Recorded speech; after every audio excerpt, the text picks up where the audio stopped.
നിന്നോട് കൂടെയുണ്ട് കർത്താവേ സന്തോഷം അവനൻ ബലം പാരിതിൽ പാർക്കുന്ന അവനൻ ബലം അവനെന്റെ സങ്കേതം വിശ്രാമം നാൾതോറും അവനെന്റെ സർവഭൂമി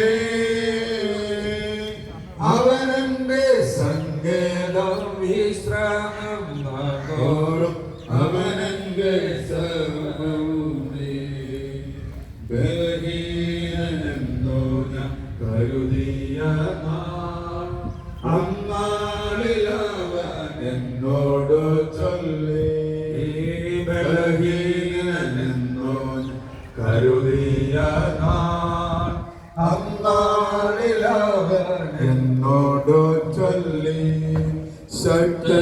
ശക്തനാക്കുന്നവൻ ബലം പകരുന്നവൻ നിന്നോട് കൂടെയുണ്ട് അന്നാളിലവൻ എന്നോട് ചൊല്ലി നിത്യമാം സ്നേഹത്ത നിന്നെ സ്നേഹിക്കുന്നു നിന്റെ സർവഭൂമി അസാധ്യമെന്നോ ഞാൻ കരുതിയ നാൾ അന്നാളിൽ ക്ഷീണിച്ചു പോകേണ്ട നിന്നെ മാനിക്കുന്നു കരങ്ങളെ ഹൃദയത്തോട് ചേർത്ത് വെക്കാം. ഒരു നിമിഷം നമുക്ക് കണ്ണുകൾ അടയ്ക്കാം. ദൈവത്തിന്റെ പരിശുദ്ധാത്മാവ് ശക്തമായി വന്ന് നിറഞ്ഞ് എന്താണ് ദൈവം നമ്മളോട് പറയുവാൻ ആഗ്രഹിക്കുന്ന വചനം അതിൻ്റെ ഹൃദയത്തിലേക്ക് ആഴമായി പതിയുക. ഇരു കാര്യങ്ങൾ ഹൃദയത്തോട് ചേർത്ത് വെച്ച് എല്ലാവരും എണീറ്റ് പറയാം. പരിശുദ്ധാത്മാവായ ദൈവമേ, ഞങ്ങളിൽ വന്ന് നിറഞ്ഞ് ക്രിസ്തു രഹസ്യം ഞങ്ങൾക്ക് വെളിപ്പെടുത്തി തരണമേ. പരിശുദ്ധാത്മാവായ ദൈവമേ, ഞങ്ങളിൽ വന്ന് നിറഞ്ഞ് ദൈവസ്നേഹം കൊണ്ട് അങ്ങ് ഞങ്ങളുടെ ഹൃദയത്തെ നിറയ്ക്കണമേ. പരിശുദ്ധാത്മാവായ ദൈവമേ, ഞങ്ങളിൽ വന്ന് നിറഞ്ഞ് ദൈവവചനം കേൾക്കുവാൻ അങ്ങ് ഞങ്ങളുടെ ഹൃദയത്തെ ഒരുക്കണമേ. ഈ കാര്യങ്ങൾ ഉയർത്തി നമുക്ക് സ്വതന്ത്രമായിട്ട് സ്തുതിക്കാം. Hallelujah, hallelujah, hallelujah, hallelujah.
അവിശ്വസ്തതയുടെ അശുദ്ധിയുടെ ലൈംഗിക അനാചാരത്തിന്റെ മധ്യ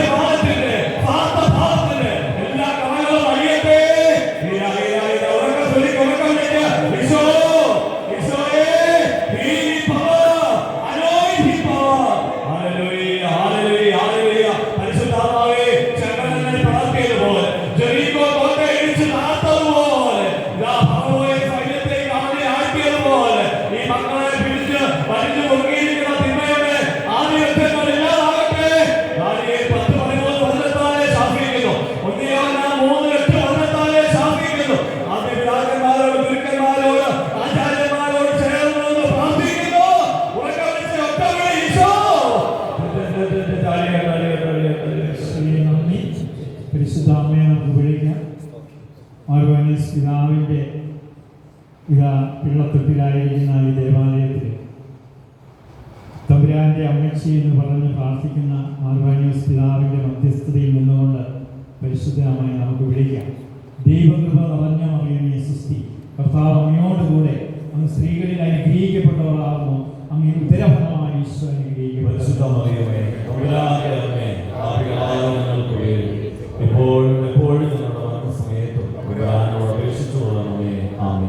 ദൈവകൃപ നിറഞ്ഞ മറിയമേ സ്വസ്തി, കർത്താവ് അങ്ങയോടുകൂടെ, അങ്ങ് സ്ത്രീകളിൽ അനുഗ്രഹിക്കപ്പെട്ടവളാകുന്നു, അങ്ങ് ഉദരഫലമായി ഈശോ അനുഗ്രഹിക്കപ്പെട്ടവനാണ്.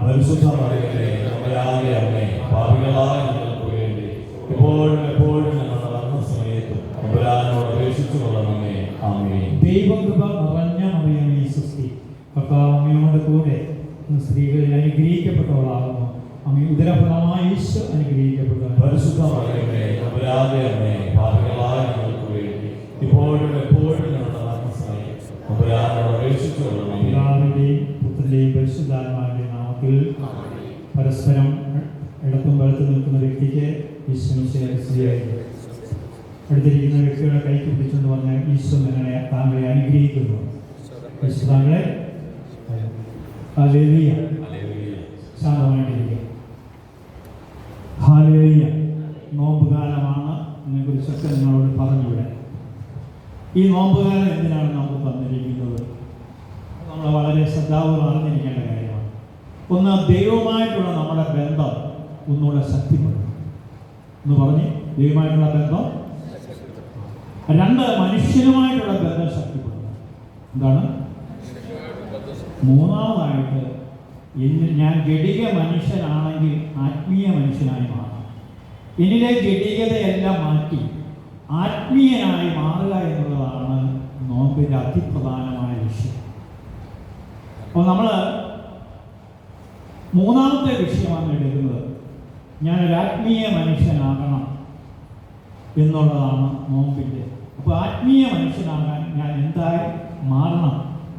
എന്നിൽ ഇപ്പോഴും ഒരു ജഡിക മനുഷ്യൻ കിടപ്പുണ്ടോ? ഈ കാലഘട്ടം ഒത്തിരി ജഡത്തിൻ്റെ ഒരു കാലഘട്ടമാണ്. ഭയങ്കര അപകടകരമായ ഒരു കാലഘട്ടത്തിലാണ് നമ്മൾ ജീവിക്കുന്നത്. മക്കളിലൊക്കെ വിശ്വാസത്തിൻ്റെ കുറവുകൾ, അവസാന കാലത്തിൻ്റെ ലക്ഷണങ്ങൾ ഇതാ കണ്ടു തുടങ്ങിയിരിക്കുകയാണ്. ഹല്ലേലൂയ. അതുകൊണ്ട് ഞാനാകുന്ന ജഡിക മനുഷ്യൻ ആത്മീയ മനുഷ്യനാകുക എന്നുള്ളതാണ് ഇന്നത്തെ നമ്മുടെ ചിന്ത. Hallelujah, hallelujah, hallelujah. നമ്മളിപ്പോൾ ഒരു കാര്യം പറഞ്ഞു, പരിശുദ്ധ അമ്മയെ വിളിച്ച് ദൈവകൃപ നിറഞ്ഞ മറിയമേ. എന്താ ഈ പ്രാർത്ഥന ചൊല്ലിയാലുണ്ടാകുന്ന ഗുണം? അത് പറഞ്ഞിട്ട് നമുക്ക് തുടങ്ങാം. അടുത്തിരിക്കുന്ന വ്യക്തിയുടെ കൈ പിടിച്ചുകൊണ്ട് ചോദിച്ച്, ദൈവകൃപ നിറഞ്ഞ മറിയമേ എന്ന് ചൊല്ലി അതിൻ്റെ ഗുണമെന്താണ്? അത് ആദ്യം മനസ്സിലാക്കണം. അപ്പോസ്തല പ്രവർത്തനം 6-ാം അധ്യായം അതിൻ്റെ 8-ാം വചനം എന്താ നമുക്ക് നോക്കാം. അപ്പോസ്തല പ്രവർത്തനം 6-ാം അധ്യായം 8-ാം വചനം. സ്തെഫാനോസ് എന്നുള്ളത് പ്രിൻസിന്റെ പേര് പറ. പ്രിൻസ്. കൃപാവരവും ശക്തിയും കൊണ്ട് നിറയാനുള്ള ഏക പ്രാർത്ഥനയാണ് ദൈവകൃപ നിറഞ്ഞ മറിയമേ സ്വസ്തി. പറഞ്ഞ് കൃപാവരവും ശക്തിയും കൊണ്ട് ഞാൻ നിറയും. ഓരോ ദൈവകൃപ നിറഞ്ഞ മറിയമേ എന്ന് ഞാൻ ചൊല്ലുമ്പോൾ കൃപാവരവും ശക്തിയും കൊണ്ട് ഞാൻ നിറഞ്ഞ് പല അത്ഭുതങ്ങൾ വലിയ അടയാളത്തിൽ പ്രവർത്തിച്ചു. ഈ തിരുമൂലപുരം പള്ളിയിൽ നിങ്ങൾ പ്രവർത്തിക്കും, ഈ ദേശത്ത് നിങ്ങൾ പ്രവർത്തിക്കും, അനേക ആൾക്കാർ ഇവിടുന്ന് ഓടിയെത്തും. അപ്പൊ ദൈവകൃപ നിറഞ്ഞ മറിയമേ എന്ന് ചൊല്ലുമ്പോൾ കൃപാവരവും ശക്തിയും കൊണ്ട് ഞാൻ നിറയും എന്ന് ഉറപ്പുള്ളവർ മാത്രം കരം ഉയർത്തി ഒരു 3 ഹല്ലേലൂയ പറഞ്ഞേ.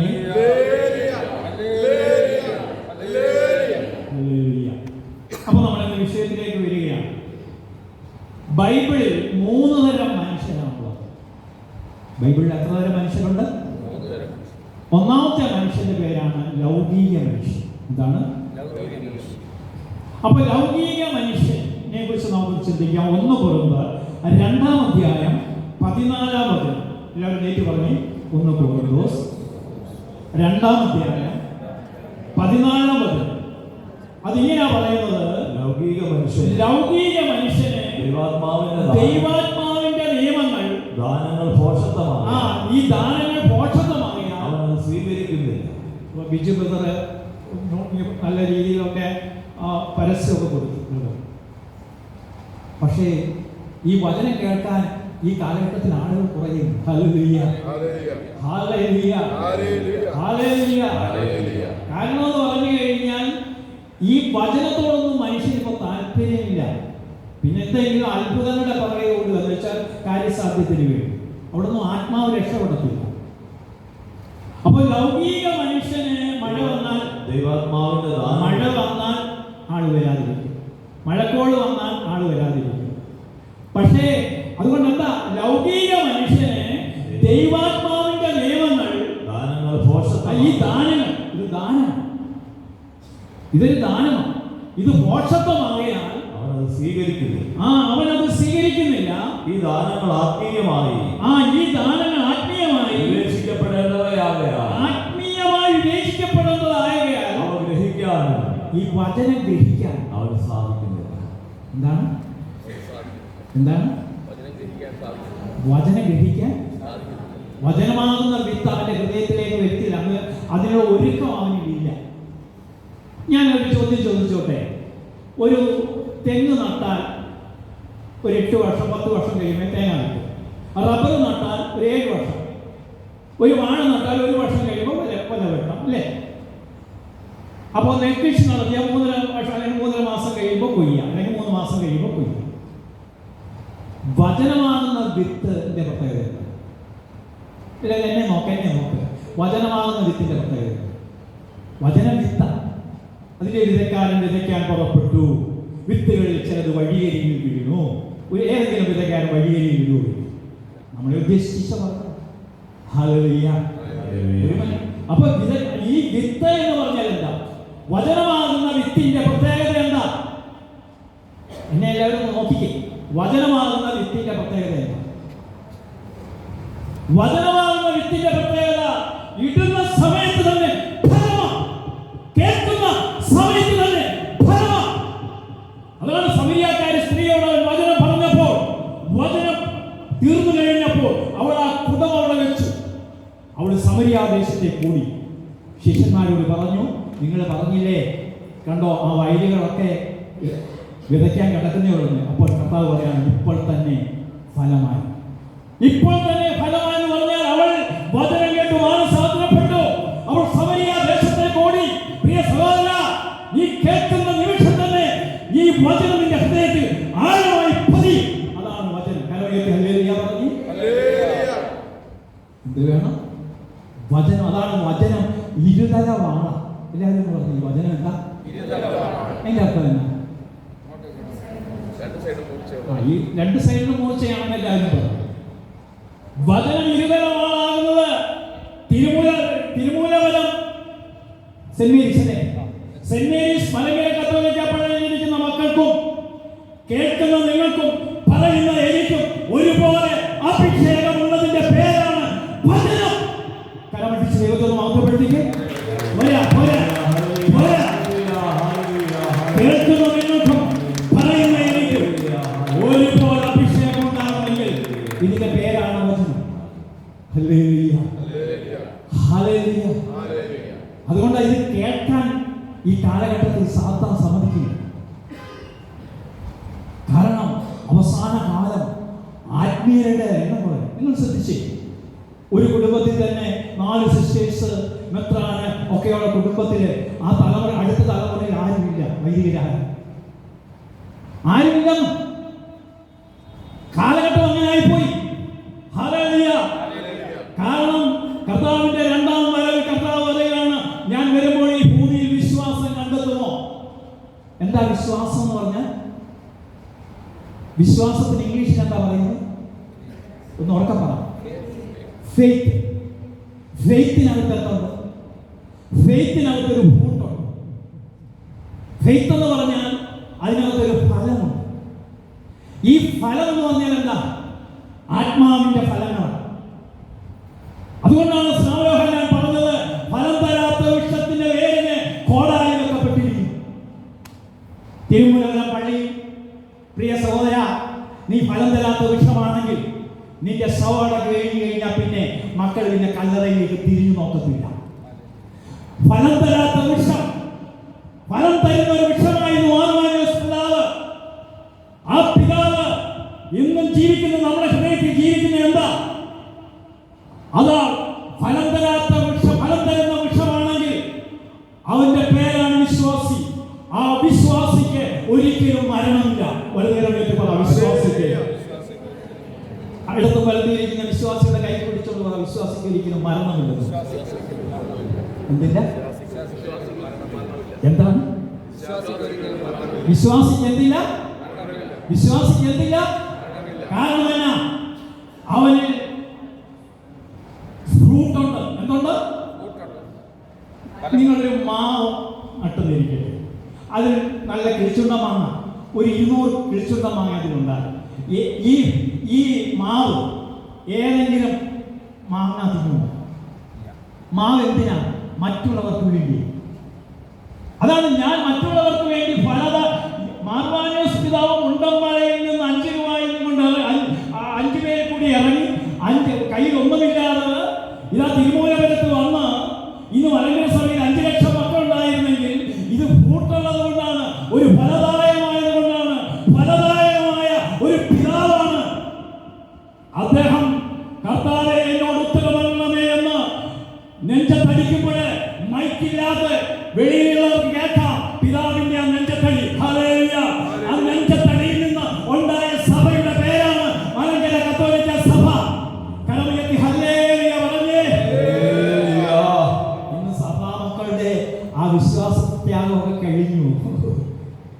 ഇന്ന് നമ്മുടെ ആവശ്യങ്ങൾ എന്നൊക്കെ പറഞ്ഞു കഴിഞ്ഞാൽ ഭൗതികാഗ്രഹങ്ങളാണ്.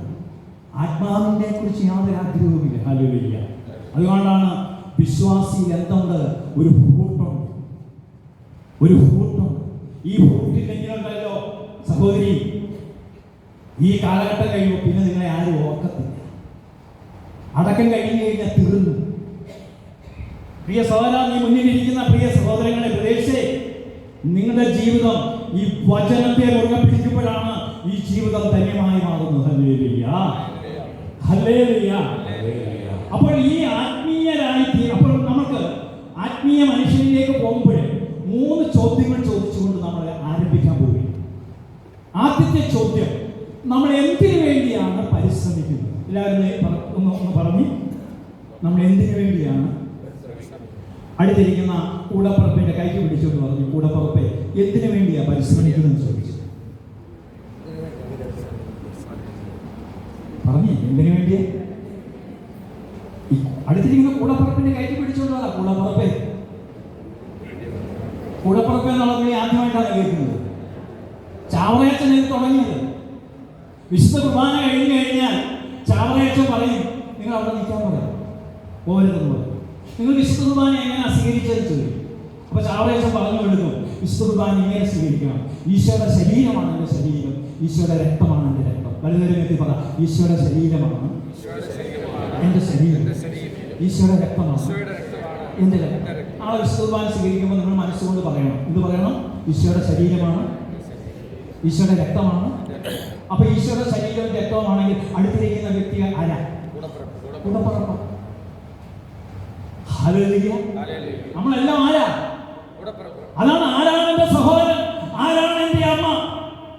എൻ്റെ സഹോദരനും അമ്മയും ഈ വിശുദ്ധ കുർബാന സ്വീകരിക്കുന്ന വ്യക്തി അവൻ എൻ്റെ സഹോദരൻ സഹോദരിയുമായി മാറുക. കാരണം അവൻ എൻ്റെ രക്തം. ഹല്ലേലൂയ. ഹല്ലേലൂയ.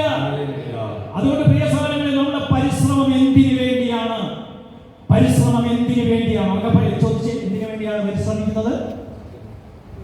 ഹെബ്രായർ 12:14. എല്ലാവരും ഉറക്കെ പറഞ്ഞ്, ഹെബ്രായർ 12:14. നമുക്ക് ആ വചനം ഒന്ന് ശ്രദ്ധിക്കാം. എല്ലാവരും വചനം ബൈബിൾ കൊണ്ടുവന്നിട്ടുള്ളവർ ബൈബിൾ കൊണ്ടുവന്നു വായിച്ചു. എല്ലാവരോടും സമാധാനത്തിൽ വർദ്ധിച്ച്, എല്ലാവരോടും സമാധാനത്തിൽ വർദ്ധിച്ച് വിശുദ്ധിക്ക് വേണ്ടി പരിശ്രമിക്കുകയും. അപ്പൊ നമ്മുടെ പരിശ്രമം എന്തിനു വേണ്ടിയാ? ഒന്ന്, എല്ലാവരോടും സമാധാനം. കുടുംബത്തിൽ സമാധാനമുണ്ടോ ഇന്ന്? സഭയിൽ സമാധാനമുണ്ടോ ഇന്ന്? ഹല്ലേലൂയ. ഹല്ലേലൂയ. ഹല്ലേലൂയ. ഹല്ലേലൂയ. വിചാരികളൊക്കെ വിളിച്ച് ചോദിക്കുക, ലെബനനിലെ ഒരു ബാവയുമായിരിക്കുമ്പോൾ ഇവിടുത്തെ ബാവയ്ക്ക് എന്തോ കുഴപ്പമാണ്. എന്തോ ഒരു മണ്ടത്തരങ്ങളാണ് കാണിച്ചുകൊണ്ടിരിക്കുന്നത്. ഒരു ഷേട്ട കാതലിക്കവിടെ വായിക്കുമ്പോൾ ഇവിടുത്തേക്കാർ കയ്യടിക്കുകയല്ലേ ചെയ്യേണ്ടത്. എന്നിട്ട് നോമ്പ് നമസ്കാരമൊക്കെ ഭയങ്കരമായിട്ടുണ്ട്. ഇതൊക്കെ കണ്ട് സ്വർഗം എതിരിച്ചുകൊണ്ടിരിക്കുക. വിജാതിയേക്കാൾ കഷ്ടമായിട്ടാണ് ഇതൊക്കെ ജീവിക്കുന്നത്. ഹല്ലേലൂയ. ഇത് മൈക്ക് വെച്ചവന്റെയൊക്കെ ചെവി വരെ കേൾക്കണം. ഹല്ലേലൂയ. ഇതൊക്കെ പറയാനാണ് നിങ്ങൾ വിളിച്ചിരിക്കുന്നത്. ഹല്ലേലൂയ. വിജാതിയെ ചോദിക്കുന്നത്. ഹല്ലേലൂയ. അപ്പൊ പ്രിയ സഹോദരങ്ങളെ, എല്ലാവരോടും സമാധാനത്തിൽ വർദ്ധിച്ച് വിശുദ്ധിക്ക് വേണ്ടിയാണ് പരിശ്രമിക്കേണ്ടത്. എന്തിനു വേണ്ടിയാ? അടുത്തിരിക്കുന്ന വ്യക്തികളോട് പറ, വിശുദ്ധിക്ക് വേണ്ടി പരിശ്രമിക്കും. കൈ പിടിച്ചോണ്ട് പറ, വിശുദ്ധിക്ക് വേണ്ടി. അപ്പൊ നമ്മുടെ പരിശ്രമം മൊത്തം എന്തിനു വേണ്ടിയാ? വിശുദ്ധിക്ക് വേണ്ടി. ഹല്ലേലൂയ. രണ്ടാമത്തെ ചോദ്യം. അപ്പൊ ഒന്നാമത്തെ ചോദ്യം വിശുദ്ധിക്ക് വേണ്ടിയാണ്. രണ്ടാമത്തെ ചോദ്യം, ജീവിതത്തിൽ വിലയേറിയത് എന്താണ്? അടുത്തിരിക്കുന്ന കൂടപ്പറപ്പിനോട് ചോദിച്ചു, കൂടപ്പറപ്പെ, ജീവിതത്തിൽ വിലയേറിയത് എന്താണെന്ന് ചോദിച്ചു. കൈക്ക് പഠിച്ചുകൊണ്ട് ജീവിതത്തിൽ വിലയേറിയത് എന്താണ്? വിലയേറിയത് 1 തിമോത്തിയോസ് 4:8. ശാരീരികമായ പരിശീലനം കൊണ്ട് കുറച്ച് പ്രയോജനമുണ്ട്. നിങ്ങൾ രാവിലെ നടക്കാൻ ഇറങ്ങുന്നുണ്ട്, അങ്ങോട്ടും ഇങ്ങോട്ടും നടക്കുന്നതുകൊണ്ടൊക്കെ കുറച്ച് പ്രയോജനമുണ്ട്. ഹല്ലേലൂയ.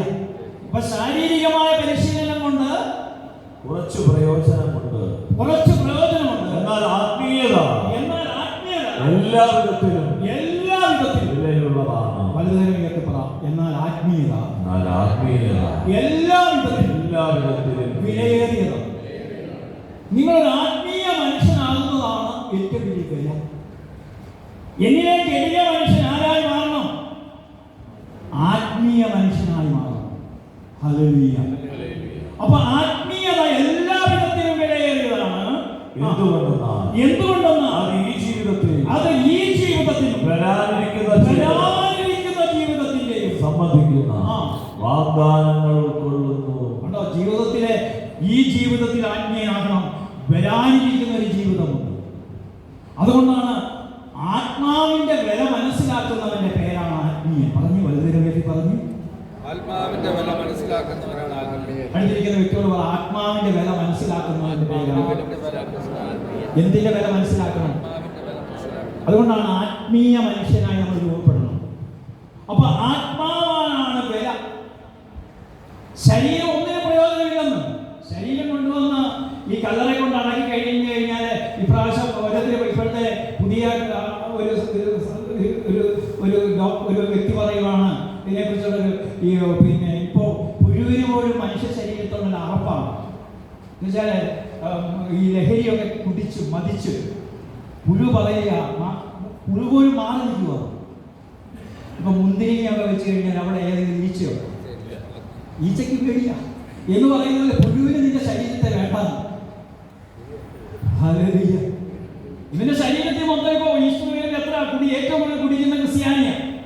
ഈ കുടിച്ചും ലഹരിയൊക്കെ ഉപയോഗിച്ചും ഒക്കെ നിന്റെ ശരീരത്തിന് അവന് വേണ്ടാന്ന്. പഴയ ആൾക്കാരുടെ ശരീരത്തിന് നല്ല ആത്മീയതയുണ്ടായിരുന്നു. അതുകൊണ്ട് ആ ശരീരമൊക്കെ ആർക്ക് വേണമായിരുന്നു. അതുകൊണ്ട് പുഴുവിന് പോലും വേണ്ട. ഹല്ലേലൂയ. ഹല്ലേലൂയ. അപ്പൊ പ്രിയ സഹോദരങ്ങളെ ശ്രദ്ധിച്ചേ, അപ്പോൾ ആത്മീയതയാണ് വിലയേറിയത്. ജോബിന്റെ സമ്പത്തിന്റെ മേൽ കൈവച്ചാണ് ദൈവം പറഞ്ഞു. അവന്റെ ശരീരത്തിന്റെ മേൽ കൈവച്ചോളാൻ പറഞ്ഞു. പക്ഷെ ആത്മാവിന്റെ മേൽ കൈവെക്കാൻ ദൈവം അനുവദിച്ചില്ല. പ്രിയ സഹോദര, നിന്റെ ആത്മാവിന്റെ ചുറ്റിനും ദൈവത്തിന്റെ ഒരു വേലിയുണ്ട്. ഈ വേലി പൊളിക്കാൻ ഒരു ശക്തിക്ക് സാധിക്കുന്നില്ല. നീ ഒരു ആത്മീയനാണെങ്കിൽ നിന്റെ ആത്മീയ, അതുകൊണ്ടാണ് ഈ ആത്മീയനെ തകർക്കാൻ ആർക്കും. അതാണ് ജ്ഞാനത്തിന്റെ പുസ്തകം 2:24. പിശാചിന്റെ അസൂയ നിമിത്തം ലോകത്തിൽ മരണം കടന്നു വന്നു. ജ്ഞാനം 2:24 പറയാണ്. എന്താ പറയുന്നത്? പിശാചിന്റെ അസൂയ നിമിത്തം മരണം ലോകത്തിൽ പ്രവേശിച്ചു. അവന്റെ പക്ഷക്കാർ അത് അനുഭവിക്കുന്നു. അപ്പം അവന്റെ പക്ഷക്കാരൻ അത് അനുഭവിക്കുന്നു. എന്താ അവന്റെ പക്ഷക്കാരൻ? ജഡിക മനുഷ്യൻ. അവന്റെ പക്ഷക്കാരത് ഈ മരണത്തെ അവർക്ക് ഭയമാണ്. മരണം എന്ന് പറയുന്ന ഭയമാണ്. ഒരു ആത്മീയ മനുഷ്യന് മരണം ഭയമല്ല, മരണം അവന് നേട്ടമാണ്. ഹല്ലേലൂയ. ലോകത്തിലെ ഏറ്റവും വലിയ പ്രൊമോഷൻ എന്താണെന്ന് ചോദിച്ചാൽ മരണമാണ്. സഹോദരൻ, അടുത്തിരിക്കുന്ന വ്യക്തിയോട് ലോകത്തിലെ ഏറ്റവും വലിയ പ്രൊമോഷൻ മരണമാണ്. മരണത്തിന് വേണ്ടി ഒരുങ്ങിയിട്ടുണ്ടോ? മരണത്തിന് വേണ്ടി ഒരുങ്ങിയിട്ടുണ്ടോ? മരണത്തിന് വേണ്ടി ഒരുങ്ങുകയാണ് ആദ്യം ചെയ്യുന്നത്. പണ്ടൊക്കെ കപ്പുച്ചനച്ഛന്മാരെ ധ്യാനത്തിന് വരുമ്പോൾ ഒരു തലയോട്ടി കൊണ്ടുപോകും. എന്തിനാ? നിനക്കൊരു മരണമുണ്ടെന്ന് നിനക്കറിയാൻ വേണ്ടി. അതുകൊണ്ട് മോശെ എഴുതിയ സങ്കീർത്തനം 12-ാം തിരുവചനം പറയുകയാണ്, എൻ്റെ ആയുസ്സിന്റെ ദിനം എണ്ണാൻ എന്ന് പഠിപ്പിക്കണം, എന്നാൽ എൻ്റെ ഹൃദയം ജ്ഞാനപൂർവമാണ്. അമ്മച്ചി, എൻ്റെ ആയുസ്സിന്റെ ദിനം എണ്ണാൻ പഠിപ്പിക്കണം. സങ്കീർത്തനം പറയുന്നത് ഏറിയാൽ 80. അമ്മച്ചിക്ക് എത്ര വയസ്സുണ്ട്? 80 ആകാൻ പോകുന്നു. 80-ന് മുകളിലോട്ടുള്ളതെല്ലാം ബോണസാണ്. ഏറിയാൽ 80. അപ്പൊ ആയുസിന്റെ ദിനം, ആ വചനം വായിച്ച എൻ്റെ ആയുസിന്റെ ദിനങ്ങൾ എണ്ണാൻ എന്നെ പഠിപ്പിക്കണം. എൻ്റെ ആയുസിന്റെ ദിനങ്ങൾ എണ്ണാൻ എന്നെ ഒന്ന് പഠിപ്പിക്കണമേ. ഞങ്ങളുടെ ഹൃദയം ജ്ഞാനപൂർണ്ണമാണ്. എന്നാൽ എൻ്റെ ഹൃദയം ജ്ഞാനപൂർണ്ണമാണ്. എങ്ങനെയാവും? ജ്ഞാനപൂർണ്ണമാണ്. ഞാൻ ജ്ഞാനിയാകും. ആദ്യം എനിക്കൊരു മരണമുണ്ട്, ഈ ലോകത്തിൽ നിന്ന് ഞാൻ മാറ്റപ്പെടേണ്ടവനാണ് എന്നൊരു ബോധ്യമുണ്ടായാൽ ഞാൻ ജ്ഞാനിയാകും. അപ്പോൾ അവന് സുബോധം, ഈ നോമ്പുകാലത്ത് സുബോധം ഉണ്ടാകണമെങ്കിൽ എൻ്റെ മരണത്തെക്കുറിച്ച് എനിക്ക് ഒരു ഓർമ്മ വേണം. ഹല്ലേലൂയ. അതുകൊണ്ടാണ് ജ്ഞാനം 3:1 പറയാണ്. ജ്ഞാനം 3-ന്റെ 1 എന്താ പറയുന്നത്? നീതിമാന്മാരുടെ ആത്മാവ് ദൈവകരങ്ങളിലാണ്. അടുത്തിരിക്കുന്ന വ്യക്തിയോട് പറ, എൻ്റെ ആത്മാവ് ദൈവകരങ്ങളിലാണ്. അപ്പൊ ആത്മാവിന്റെ മേലെ അധികാരം ആരാക്കാം? എൻ്റെ ആത്മാവിനെ മുമ്പേ പറഞ്ഞില്ലേ, ഈ ആത്മാവിനെ തകർക്കണമെങ്കിൽ പിശാചിന് സാധിക്കത്തില്ല. ഞാനൊരു ആത്മീയ മനുഷ്യനാകാൻ പോകുന്ന, ആത്മീയ മനുഷ്യനെ തൊടാൻ ആർക്ക് കഴിയില്ല.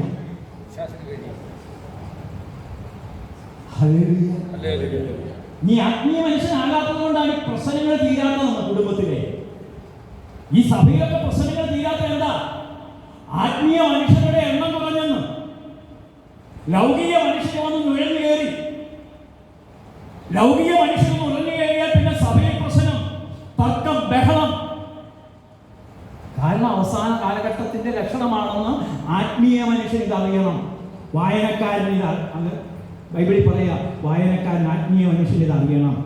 അവസാന കാലമാണ്. ഹല്ലേലൂയ. ഇത് ഈറ്റുനോവിന്റെ ആരംഭം. ഈറ്റുനോവ് കഴിഞ്ഞാൽ എന്നാ? ഈറ്റുനോവ് കഴിഞ്ഞാൽ എന്നാ? പ്രസവം. അപ്പൊ ഈറ്റുനോവിന്റെ ആരംഭം എന്ന് പറഞ്ഞു കഴിഞ്ഞാൽ എന്നാ? പ്രസവം അടുത്തു. അവന്റെ വരവ് അടുത്തു.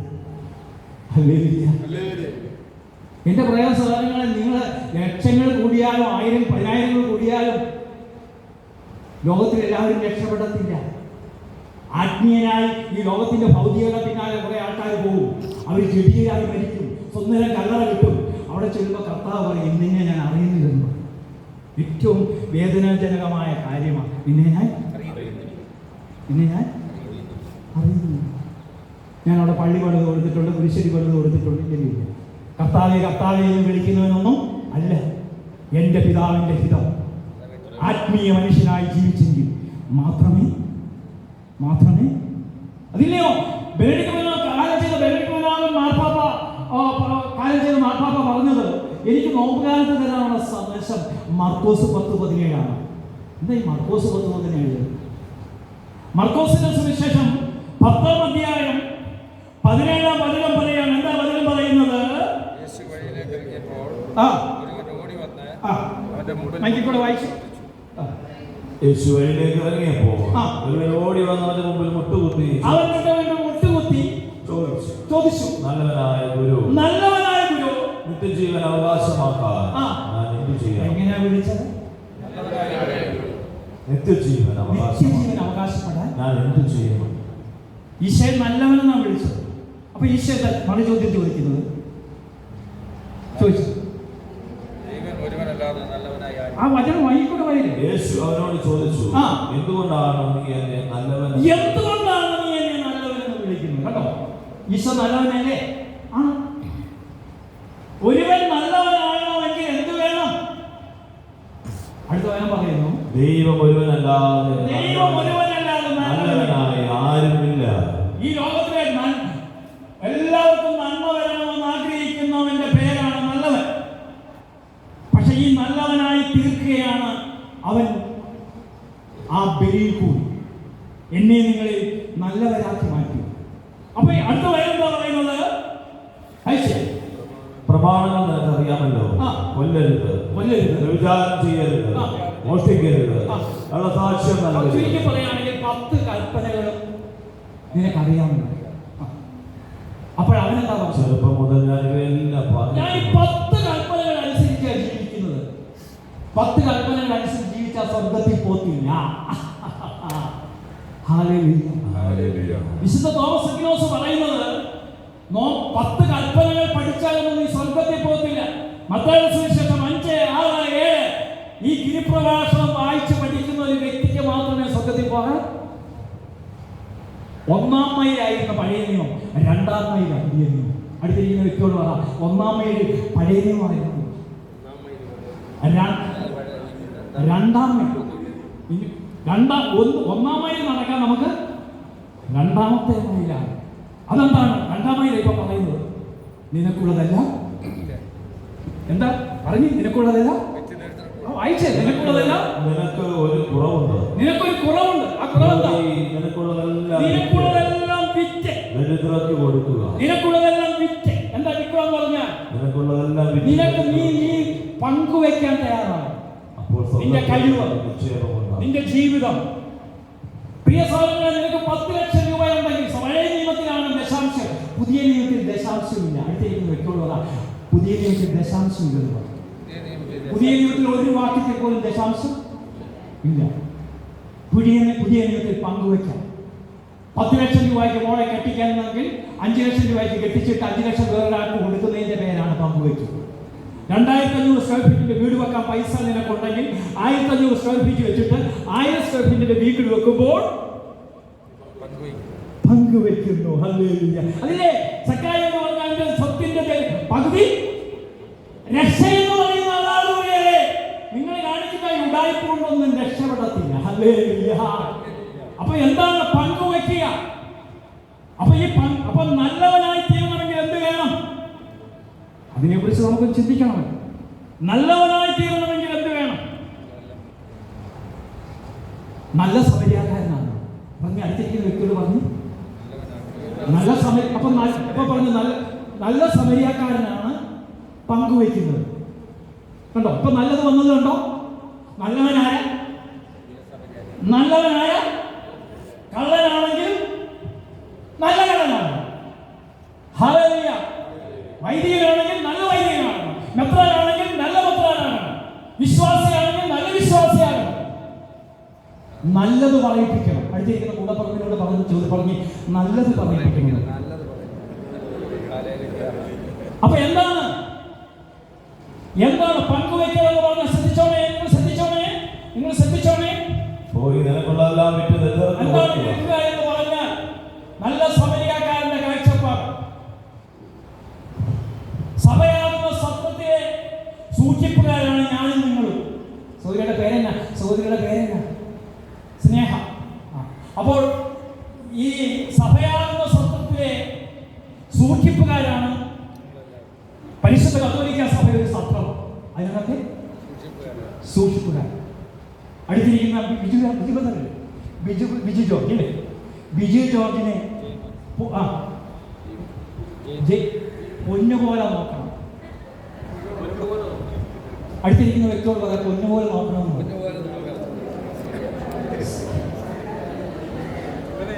ഒരു വിശ്വാസി ദേവാലയത്തിൽ അല്ലെങ്കിൽ 2-3 ഞായറാഴ്ച വന്നില്ല നമ്മൾ തിരക്കത്തില്ല. എന്നിട്ടാ പൊന്നുപോലെ നോക്കാം. ഭയങ്കര പൊന്നുപോലെ.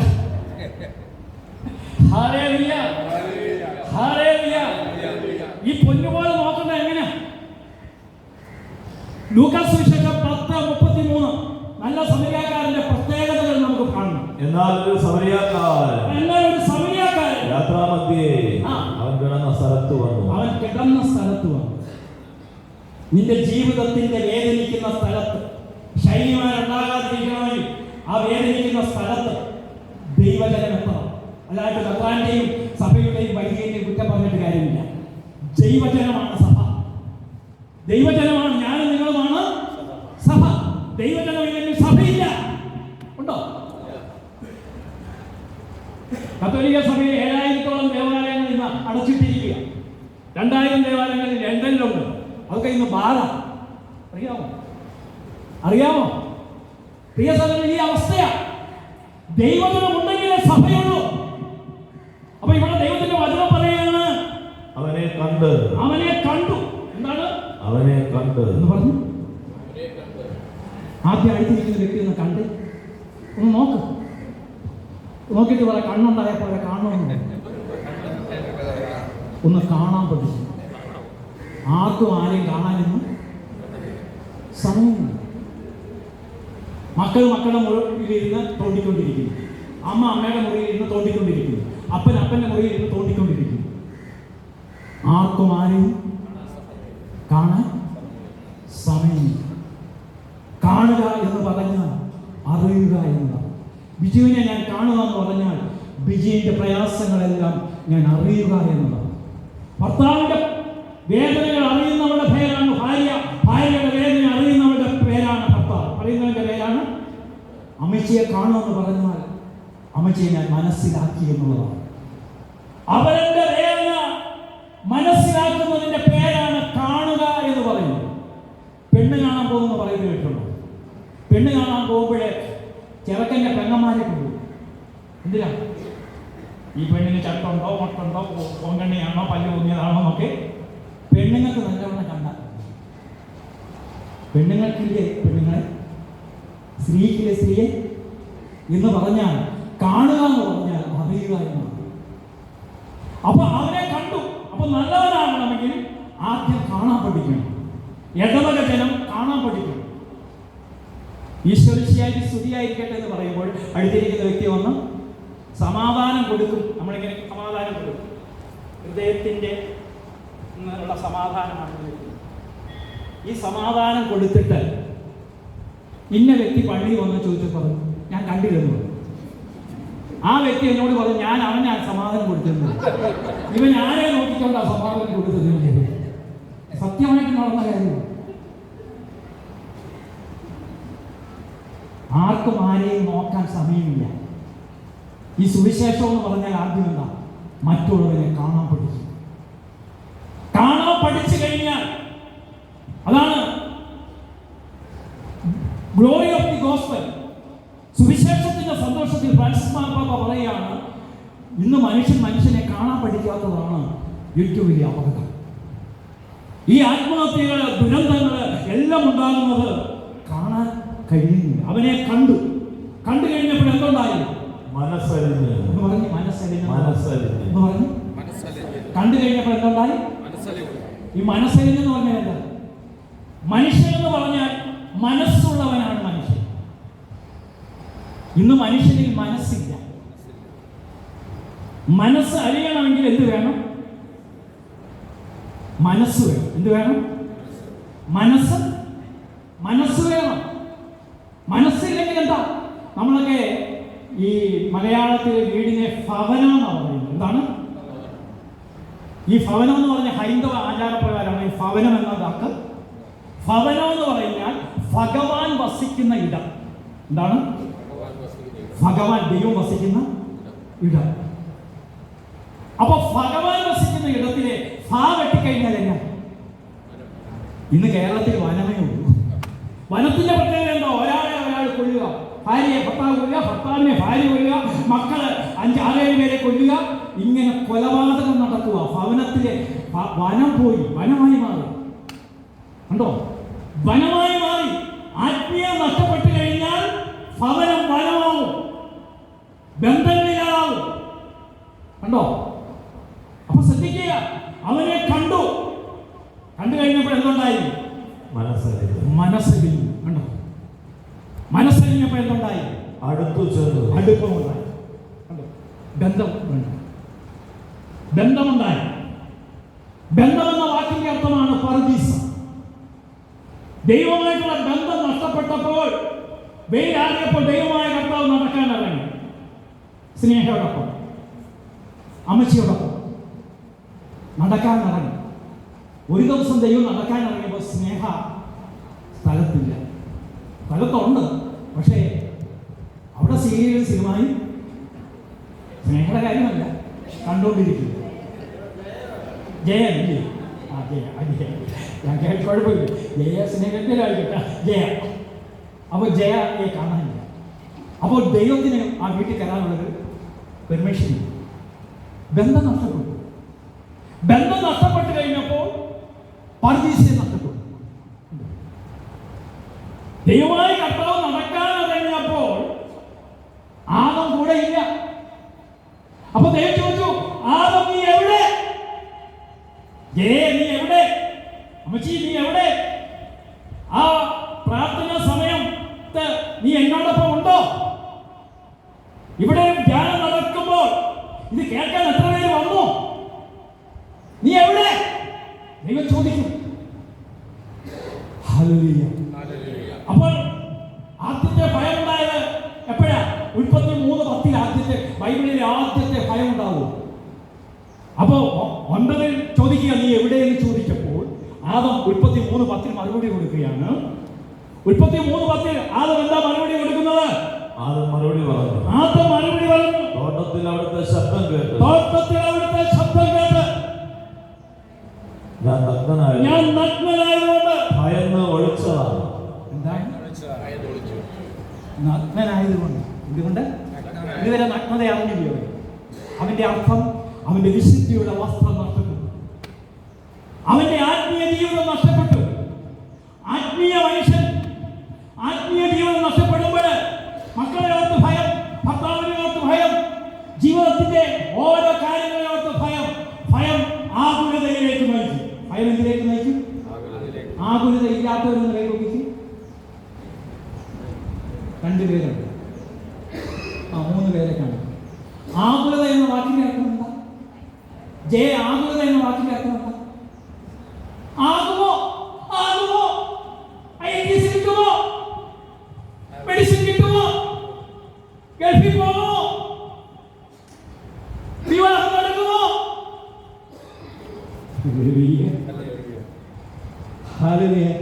ഞാനൊരു സത്യം പറയാം. ഞാനൊരു ആത്മീയ മനുഷ്യനായി 30 വർഷമായുണ്ട്. എൻ്റെ കൂടെ കുറേ നാൾ വചന പ്രഭാഷണത്തിന് മകനും ഉണ്ടായി. അവനൊരു ആത്മീയനായതുകൊണ്ട് അവന് നല്ല ജോലിയൊക്കെ ഉണ്ട്. പക്ഷേ ആത്മീയരായ പെൺപിള്ളേരില്ല. അവിടെ വന്നു കഴിഞ്ഞാൽ പ്രാർത്ഥനയൊക്കെ ആയതുകൊണ്ട് ഞങ്ങൾക്കൊരു മടി. പല പെണ്ണുങ്ങൾക്കും പിള്ളേരും ഞങ്ങൾക്ക് അങ്ങനെ കൊന്ത ചൊല്ലുവാനും നോക്കത്തില്ല. ഇങ്ങനെ പല പെൺകൊച്ചുങ്ങളുടെ മറുപടിയില്ല, ആത്മീയതയില്ല. ഹല്ലേലൂയ. മോനെ ആത്മീയരായത് വരുമ്പോൾ മാത്രം നമുക്ക് വിവാഹം തരും. ഹല്ലേലൂയ. കണ്ടോ, ഈ കാലഘട്ടം അത്രമാത്രം അധപ്പതിച്ചൊരു കാലഘട്ടമാണ്. അതുകൊണ്ടാണ് വിവാഹമോചനം പെരുകുന്നത്. തൃശ്ശൂരിലെ ഒരു വർഷം 1000 വിവാഹമോചനം തൃശ്ശൂർ അതിരൂപതയിൽ നടക്കുന്നു. 1000. തിരുവല്ലായിരം രൂപതയിലും കുറവില്ല കേട്ടോ. 7ാം സ്ഥാനത്താണ് തിരുവല്ലായിരം രൂപത നിൽക്കുന്നത്. 7ാം സ്ഥാനം. ദൈവം കൊടുക്കുന്ന 127 കാര്യം ഇനി പറയാം. അപ്പൊ ഇവിടെ പറയാണ്, ആദം എന്താ പറഞ്ഞത്? ആ വചനം കൊണ്ട് വായിച്ച തോട്ടത്തിൽ അങ്ങയുടെ ശബ്ദം കേട്ട് ഭയന്ന് ഒളിച്ചതാണ്. നിന്റെ വിശുദ്ധിയുടെ വസ്ത്രം പോകുമ്പോൾ, ആത്മീയത പറയുമ്പോൾ നിന്നെ തൊട്ടതിനും പിടിച്ചതിനും എല്ലാം ഭയമാണ്. സഹോദരാ, നിനക്ക് ഭയമുണ്ടെങ്കിൽ നീ തിരിച്ചോ. നിന്നിലെ ദൈവാത്മാവ് നഷ്ടപ്പെട്ടു. നീ ദൈവരാജ്യത്തിലല്ല, ലോകരാജ്യത്തിൽ. എവിടാണ്? ലോകരാജ്യത്തിൽ നിൽക്കുന്ന വ്യക്തിക്ക് എപ്പോഴും ഭയമാണ്. Hallelujah, hallelujah, hallelujah, hallelujah. യേശുവേ നന്ദി, യേശുവേ ആരാധന, യേശുവേ മഹത്വം. അപ്പോൾ ബൈബിളിലെ ദൈവം ഇഷ്ടപ്പെടാത്ത കാര്യമില്ല. മലാക്കി 2:16 ദൈവം ഇഷ്ടപ്പെടാത്ത ഒന്നാമത്തെ കാര്യം 100 കാര്യങ്ങൾ ദൈവം ഇഷ്ടപ്പെടുന്നില്ലെന്ന്, 100 പല കാര്യങ്ങൾ ദൈവം ഇഷ്ടപ്പെടുന്നില്ലെന്ന് ബൈബിളിൽ പറയുന്നുണ്ട്. അതിൽ ഒന്നാമത്തെ കാര്യമാണ് മലാക്കി 2:16 ഇസ്രായേലിന്റെ ദൈവമായ കർത്താവ് അരുളി ചെയ്യുന്നു, വിവാഹമോചനത്തെ ഞാൻ വെറുക്കുന്നു. വലുതരങ്ങളിൽ പറഞ്ഞ് വിവാഹമോചനത്തെ ഞാൻ വെറുക്കുന്നു. നമ്മൾ കല്യാണം കഴിച്ചു വിടുന്ന എന്തിനാ? വിവാഹമോചനം. ദൈവം വെറുക്കുന്ന കാര്യങ്ങൾക്ക് നിങ്ങൾ സാക്ഷി നിന്നിട്ടുണ്ടെങ്കിൽ അത് ഒത്തിരിപ്പ് കടന്നു. വിവാഹമോചനത്തെ നിങ്ങൾ പ്രോത്സാഹിപ്പിച്ചിട്ടുണ്ടെങ്കിൽ അത് ഒത്തിരിപ്പ് കടന്നു. എന്തുകൊണ്ട് വിവാഹമോചനം നടക്കുന്നു? ആത്മീയ മനുഷ്യരുടെ എണ്ണം കുറഞ്ഞു.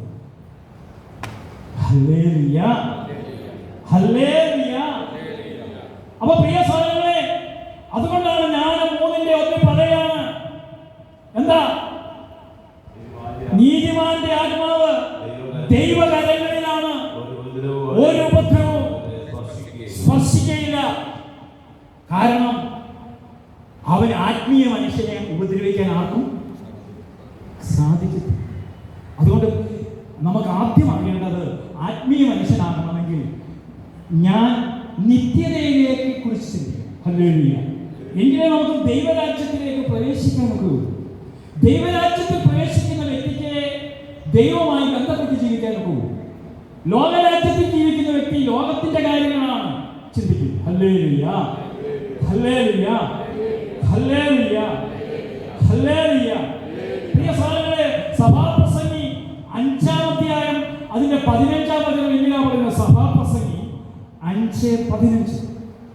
സഭാപ്രസംഗി 5:15. അമ്മയുടെ ഉദരത്തിൽ നിന്ന് പുറത്തു വന്നതുപോലെ നഗ്നനായി തന്നെ അവൻ പോകും. അവന്റെ പ്രയത്ന ഫലത്തിലൊന്നും അവൻ കൊണ്ടുപോകുകയില്ല. എങ്ങനെ?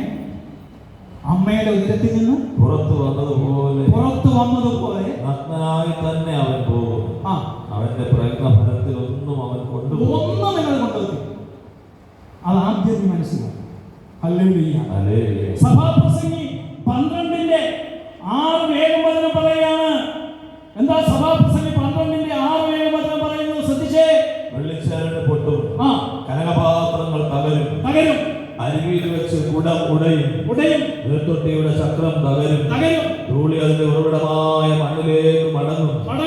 ആത്മാവ് തന്റെ ദാതാവായ ദൈവത്തിലേക്ക് തിരിച്ചു പോവുകയും ചെയ്യും. ഈ ആത്മാവ് എവിടേക്ക് പോകും? തന്റെ ദാതാവായ ദൈവത്തിലേക്ക്. ഇങ്ങനെ പോകണമെന്ന് ആഗ്രഹമുണ്ടോ? ഇതിനു വേണ്ടിയാണ് നോമ്പുകാലം. കുറെ ഇറച്ചി മീനും മാത്രം കൂട്ടാതിരിക്കുന്നതല്ല. ഞാൻ ദൈവത്തേക്ക് ഇന്ന് ഞാൻ മരിച്ച സ്വർഗത്തിൽ പോകണമെന്നുള്ള ഉറപ്പുണ്ടാകും. ഹല്ലേലൂയ. ആ ഉറപ്പുണ്ടെങ്കിൽ നിന്റെ ജീവിതം. അതുകൊണ്ടാണ് ഈ ഉറപ്പിന്റെ പശ്ചാത്തലത്തിലാണ് പൗലോസ്ലീഹ വിളിച്ചു പറഞ്ഞു, ഫിലിപ്പി 1:21, എനിക്ക് ജീവിതം ക്രിസ്തുവും മരണം നേട്ടവുമാണ്. വലുതരത്തി പറഞ്ഞു, എനിക്ക് ജീവിതം ക്രിസ്തുവും മരണം നേട്ടവുമാണ്. ജീവിക്കുന്നത് ക്രിസ്തുവിനോടൊപ്പമാണെങ്കിൽ ഇന്ന് നീ മരിച്ചാൽ അതിനെ വിളിക്കുന്ന പേരാണ് നേട്ടം. ഞാൻ മാവേലിയിൽ ചെല്ലുന്നതിന് മുമ്പ് മരിച്ചാൽ അതൊരു നേട്ടം. കാരണം നീ ക്രിസ്തുവിനോടൊപ്പമാണെങ്കിൽ മരണം നേട്ടമാണ്. വളരെ പറ, ക്രിസ്തുവിനോടൊപ്പമാണെങ്കിൽ മരണം നേട്ടമാണ്. മരണം എന്നാ? ലോകത്തിലെ ഏറ്റവും വലിയ നേട്ടം എന്ന് പറഞ്ഞാൽ എന്നാ? ചന്ദ്രനും ചൊവ്വായും ബഹിരാകാശത്തൊന്നും പോയതല്ല. ജീവിതത്തിലെ ഒന്നാമത്തെ നേട്ടം മരണമാണ്. വളരെ മരണമാണ്.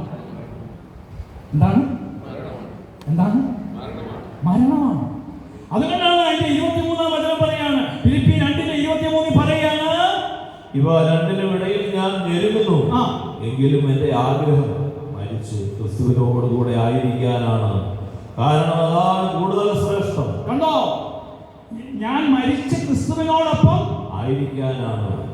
അതാണ് കൂടുതൽ ശ്രേഷ്ഠം. അതാണ് മരിച്ച് ക്രിസ്തുവിനോടൊപ്പം ആയിരിക്കാനാണ്. അതിന്റെ 23 വചനം എങ്ങനെയാ തുടങ്ങുന്നത്? ഇവ രണ്ടിനും ഇടയിൽ ഞാൻ ഞെരുങ്ങുന്നു, എങ്കിലും എന്റെ ആഗ്രഹം മരിച്ച് ക്രിസ്തുവിനോടുകൂടെ ആയിരിക്കും. പറയാതിരിക്കാനാണ്. കാരണം അതാണ് കൂടുതൽ ശ്രേഷ്ഠം. കൂടുതൽ ശ്രേഷ്ഠം. മരിക്കുന്ന വ്യക്തി ക്രിസ്തുവിനോടൊപ്പം ഇന്ന് നീ എന്നോടൊപ്പം പർദീസായിലായിരിക്കും. ഹല്ലേലൂയ. ഞാൻ ഇവിടെ പ്രസംഗിക്കുന്നത് മാനവാനീസ് പിതാവ് കണ്ടുകൊണ്ടിരിക്കുക എന്ന് എനിക്ക് ഉറപ്പുണ്ട്. Hallelujah, hallelujah, hallelujah, hallelujah. ഈ മരണഭയം പോരാനൊരു വാക്യമുണ്ട്. ഹെബ്രായർ 2:15 മരണഭയം മാറും. ഹെബ്രായർ 2:15 എന്താ പറയുന്നത്? ഹെബ്രായർ 2:15 അത് മരണത്തിന്മേൽ അധികാരമുള്ള പിശാചിനെ തന്റെ മരണത്താൽ നശിപ്പിച്ച് മരണഭയത്തോടെ ജീവിതകാലം മുഴുവൻ അടിമത്തത്തിൽ കഴിയുന്നവരെ രക്ഷിക്കുന്നതിന് വേണ്ടിയാണ്. മരണഭയത്തിൽ കഴിയുന്നവരുണ്ടെന്ന്. ആത്മീയ മനുഷ്യനില്ലാത്ത എല്ലാ വ്യക്തിക്കും ഒരു മരണഭയമുണ്ട്. ആത്മീയ മനുഷ്യനെങ്കിൽ ഒരു മരണഭയമുണ്ട്. മരണഭയം വരുമ്പോഴെന്താന്ന് പറയും? കോംപ്രമൈസിന് പോകും. നിങ്ങളുടെ ദൈവവും ഞങ്ങളുടെ ദൈവം എല്ലാം ഒരു ദൈവമേ ലോകത്തിലുള്ളൂ, അത് യേശുക്രിസ്തു. അവനാണ് സത്യം, അവനാണ് വഴി, അവനാണ് ജീവൻ. യേശുക്രിസ്തു അല്ലാതെ മറ്റൊരു ദൈവവുമില്ല. ഒരു ദൈവമേ ഉള്ളൂ. അല്ലാതെ നിങ്ങളുടെ ദൈവം ഞങ്ങളുടെ ദൈവം ഒന്നാണ്, സർവ്വത പ്രാർത്ഥനയൊന്നുമില്ല. അവരുമായി ഐക്യപ്പെട്ടോ, പക്ഷെ ഒരു ദൈവമേ ഉള്ളൂ, ഒരു വഴിയേ ഉള്ളൂ, ഒരു സത്യമേ ഉള്ളൂ, ഒരു ജീവനേ ഉള്ളൂ. തലയല്ല വലുത്, തല വന്നവനാണ് വലുത്. അങ്ങ് ഭയമാണ്. ഭയമായതുകൊണ്ട് എന്താ? കോംപ്രമൈസ്. എനിക്ക് സുഖിക്കണം, നിനക്കും സുഖം തേടി അലയുക. ഒരു ഹൈന്ദവ സഹോദരി ഇപ്പൊ ഇത് കേട്ടോണ്ടിരിക്കുകയായിരിക്കും.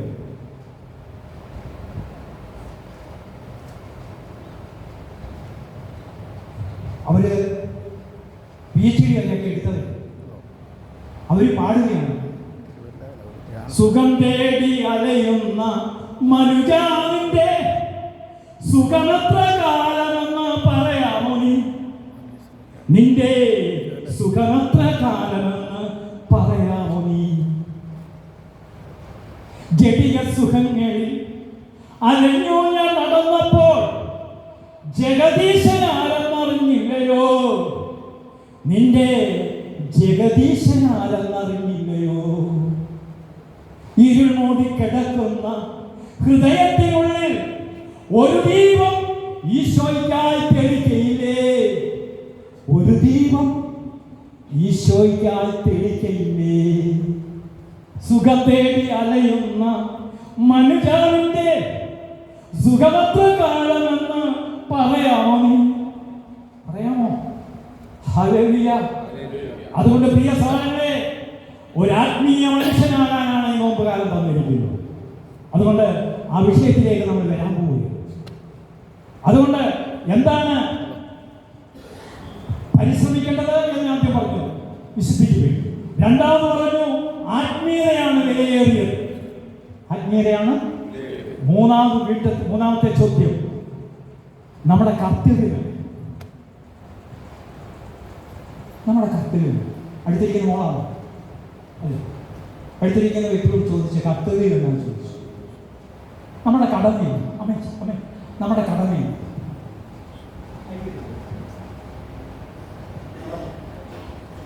എന്താണ് നമ്മുടെ കടമ? സുഖമായി ജീവിക്കുക. കടമ എന്ന് പറഞ്ഞാൽ സഭാപ്രസംഗി 12:13 സോളമൻ പറയുക, പരിസമാപ്തി ഇതാണ്. എല്ലാത്തിന്റെയും പരിസമാപ്തി ഇതാണ്. എല്ലാം കേട്ട് കഴിഞ്ഞതില്ല. വചനത്തിൽ കൂടി, ശാലോമിൽ കൂടി, ഷെക്കീനയിൽ കൂടി ഒക്കെ നിങ്ങൾ ഇങ്ങനെ വചനം കേട്ട് കഴിഞ്ഞു. ദൈവഭയമുള്ളവനാകുക. അവിടുത്തെ കൽപ്പനകൾ പാലിക്കുക. മനുഷ്യനെ മുഴുവൻ കർത്തവ്യവും ഇത് തന്നെ. ദൈവഭയമുള്ളവനാകുക, അവിടുത്തെ വചനമനുസരിച്ച് ജീവിക്കുക. ഇതാണ് മനുഷ്യന്റെ മുഴുവൻ കർത്തവ്യം. നീ ഒരു ദൈവഭയമായ ഒരപ്പനായി മാറുക, ഫലം നൽകുന്ന ഒരപ്പനായി മാറുക, ഫലം നൽകുന്ന ഒരമ്മയായി മാറുക, ഫലം തരാത്ത ഒരമ്മയാവുക. അപ്പോൾ നിന്റെ നീയാകുന്ന വിഷം എന്ന് പറഞ്ഞാൽ നീയാണ്. കോടാലി വെക്കുന്നു. കോടാലി എന്ന് പറഞ്ഞാൽ വിസ്മൃതിയാണ്. കോടാലി വെക്കപ്പെടുക എന്ന് പറഞ്ഞാൽ മരിച്ചു കഴിഞ്ഞാൽ പിന്നെ മക്കൾ അങ്ങോട്ട് തിരിഞ്ഞ് ശല്യം തീർന്നുണ്ട്. ശല്യം തീർന്നു. അതുകൊണ്ട് മക്കളൊക്കെ വൃദ്ധഭവനത്തെ കൊണ്ടാക്കുക. വൃദ്ധഭവനെ കൊണ്ട് അവസാനം വലിയ ശവടകം നടത്തും. കാര്യമുണ്ട്. ജീവിച്ച കാലത്തിലെ സന്തോഷിപ്പിക്കുന്നു. ഹല്ലേലൂയ. ജീവിക്കുന്ന സമയത്തൊന്നുമില്ലെന്ന്.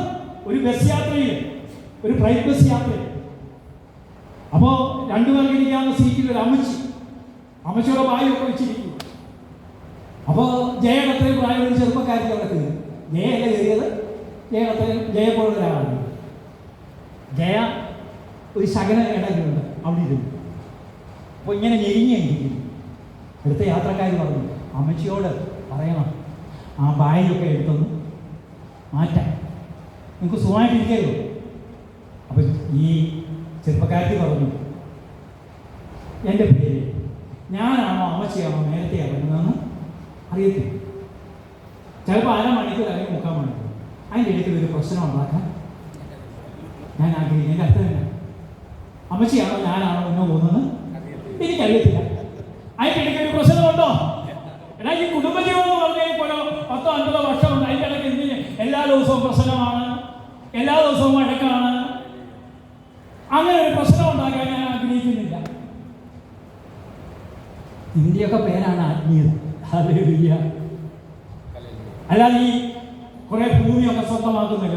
ഒരു മനുഷ്യൻ പറയുകയാണ്, ഞാൻ ആ ഭൂമി നന്നായ ഭൂമിയാണ്, എന്ത് വില കൊടുത്ത് ഞാനങ്ങ് വാങ്ങിക്കും.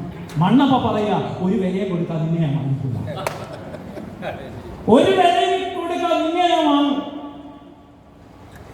നീ ഇങ്ങനെ കണ്ണായ ഭൂമി എന്നെ വാങ്ങുമ്പോഴുണ്ടല്ലോ, നിനക്കൊരു വിലയും ഞാൻ തരത്തില്ല. ഞാൻ നിന്നെയാണ് വാങ്ങിക്കാൻ പോവാ. ഹല്ലേലൂയ. കരമുയർത്തി ഹല്ലേലൂയ, സ്വരമുയർത്തി ഹല്ലേലൂയ.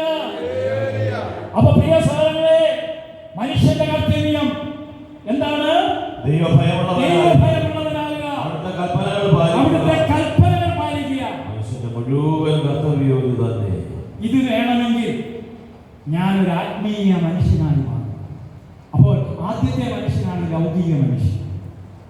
ഞാനൊരു ലൗകിക മനുഷ്യനാണോ എന്ന് നിങ്ങളിലേക്കൊന്ന് നിങ്ങൾ തിരിഞ്ഞു നോക്കണം. അന്ന് ലൗകിക മനുഷ്യനെ കുറിച്ച് പറയുകയാണ് 1 Corinthians 2:14. എന്താ വചനം പറയുന്നത്? ലൗകിക മനുഷ്യന് ദൈവാത്മാവിന്റെ ദാനങ്ങൾ സ്വീകരിക്കുന്നില്ല. അവൻ ഈ വചനം സ്വീകരിക്കത്തില്ല. ലൗകിക മനുഷ്യന് അവന്റെ ഹൃദയത്തിൽ ഒരിക്കലും വചനം നിൽക്കത്തില്ല. അതാണ് ലൗകിക മനുഷ്യനാണ് വഴിയരികിൽ വീണ പാറമേൽ വീണ.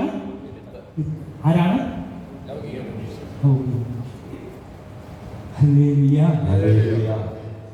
ഇനി ലൗകിക മനുഷ്യന്റെ പ്രത്യേകതകൾ 2 തിമോത്തിയോസ് 3-ാം അധ്യായം 1 തൊട്ടുള്ള തിരുവചനത്തിൽ ഇതിൽ ഏതെങ്കിലും നിങ്ങളിൽ ഉണ്ടെങ്കിൽ നിങ്ങൾ ലൗകിക മനുഷ്യൻ. അതിന്റെ 8 ഇങ്ങനെയാണ്, ദുഷ്ടന്മാരുടെ നാളുകൾ. ഉറക്കെ പറഞ്ഞു, എല്ലാവരും ഉറക്കെ പറഞ്ഞു. അങ്ങനെയല്ലേ പറയാ 8. അപ്പൊ അതില് വചനം പറയാണ് ഒരു കാര്യം മനസ്സിലാക്കിക്കൊള്ളുക. എല്ലാവരും എന്നെ നോക്കിക്ക്. ഒരു കാര്യം മനസ്സിലാക്കിക്കൊള്ളുക. അവസാന നാളുകളിൽ. അപ്പൊ ഈ പുതിയ നിയമത്തിൽ 47 പ്രാവശ്യം പറയുന്ന ഒരു വാക്കാണ് അവസാന നാൾ. എന്താണ് എന്താ ഈ അവസാന നാളെന്ന് പറഞ്ഞാൽ? നാളെ അവസാനിക്കുമെന്നല്ല. നിങ്ങൾ എല്ലാവരും എന്നെ നോക്കി, ഈ ബൈബിൾ നോക്കിക്കേ. ഈ ബൈബിളിനെ 3ആയി തിരിക്കുക: പ്രാരംഭയുഗം, മധ്യയുഗം, അന്ത്യയുഗം. പറഞ്ഞു അന്ത്യയുഗം. പ്രാരംഭയുഗം അവസാനിക്കുന്നത് നോഹയുടെ വെള്ളപ്പൊക്കം വരെയുള്ള കാലമാണ്. പ്രാരംഭയുഗത്തിലെ മനുഷ്യൻ, ഏറ്റവും പ്രായമുള്ള മനുഷ്യൻ എത്ര വയസ്സുണ്ടായിരുന്നു? പ്രാരംഭയുഗത്തിലെ ഏറ്റവും പ്രായമുള്ള മനുഷ്യന്റെ പേര് പറഞ്ഞു. അതൊന്നും പ്രാരംഭയുഗത്തിലെ ഏറ്റവും പ്രായമുള്ള മനുഷ്യനെ വേളാങ്കണ്ണി അമ്മയെ ഒത്തിച്ചു ജപമാല നോക്കുന്നത് സമ്മാനം. മർത്തിസനെ സമയം പോയതുകൊണ്ട് എന്താണ് 969 വർഷമാണ് അതിൻ്റെ പ്രായം. എത്ര? 969. ചിന്തിച്ച്. അപ്പൊ പ്രാരംഭയുഗം എവിടെ മനസ്സിലാക്കേണ്ടത്? നിങ്ങൾ ഉൽപ്പത്തി 5-ാം അധ്യായം എടുക്കുമ്പോൾ ആദ്യം തൊട്ട് നോഹ വരെ ഞാൻ എഴുതി. പെട്ടെന്ന് പഠിക്കാം നമുക്ക്. ഇത് പെട്ടെന്ന് ഇത് ഒരു ദിവസത്തെ ക്ലാസ്സൊക്കെയാണ്. ഞാൻ പെട്ടെന്ന് ഇതെല്ലാം കടന്നു പോകണം. അപ്പം ഇതൊന്നും അറിയില്ല. പ്രാരംഭിക തുടങ്ങുന്നത് മത്തായി 5-ലാണ് ഇതിനെക്കുറിച്ച് പറയുന്നത്. ഉൽപ്പത്തി 5 അതിൻ്റെ 8 വായിച്ച്. ആദം മുതൽ നോഹ വരെ.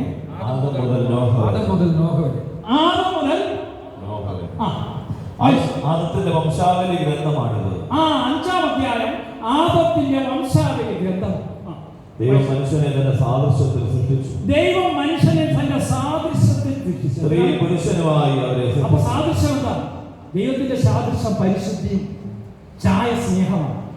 ദൈവത്തിന്റെ പരിശുദ്ധിയിലും ചായയിലുമാണെന്ന് ആദ്യത്തെ സൃഷ്ടിച്ചത്. ഈ പരിശുദ്ധിയുടെ വസ്ത്രം മാറിയപ്പോഴാണ് അവന് നഗ്നനാണെന്ന്. അതാണ് ചോദിച്ചത്, നീ നഗ്നനാണെന്ന് നിന്നോട് ആര് പറഞ്ഞു? ഹല്ലേലൂയ. കണ്ടോ? അപ്പോഴാണ് ഹീബ്രു ബൈബിൾ പറയുന്നത് വിശുദ്ധിയായി നഷ്ടപ്പെട്ടപ്പോൾ അവർ ഒളിച്ചു. പലതും ഭാര്യ ഭർത്താവിനെ ഒളിക്കുന്നത്, ഭർത്താവ് ഭാര്യയെ ഒളിക്കുന്നത്, മക്കള് മാതാപിതാക്കളെ ഒളിക്കുന്നത്. വിശുദ്ധിയുടെ വസ്ത്രം. കുമ്പസാരക്കൂട്ടിപ്പോഴും ശരിയായ കുമ്പസാരം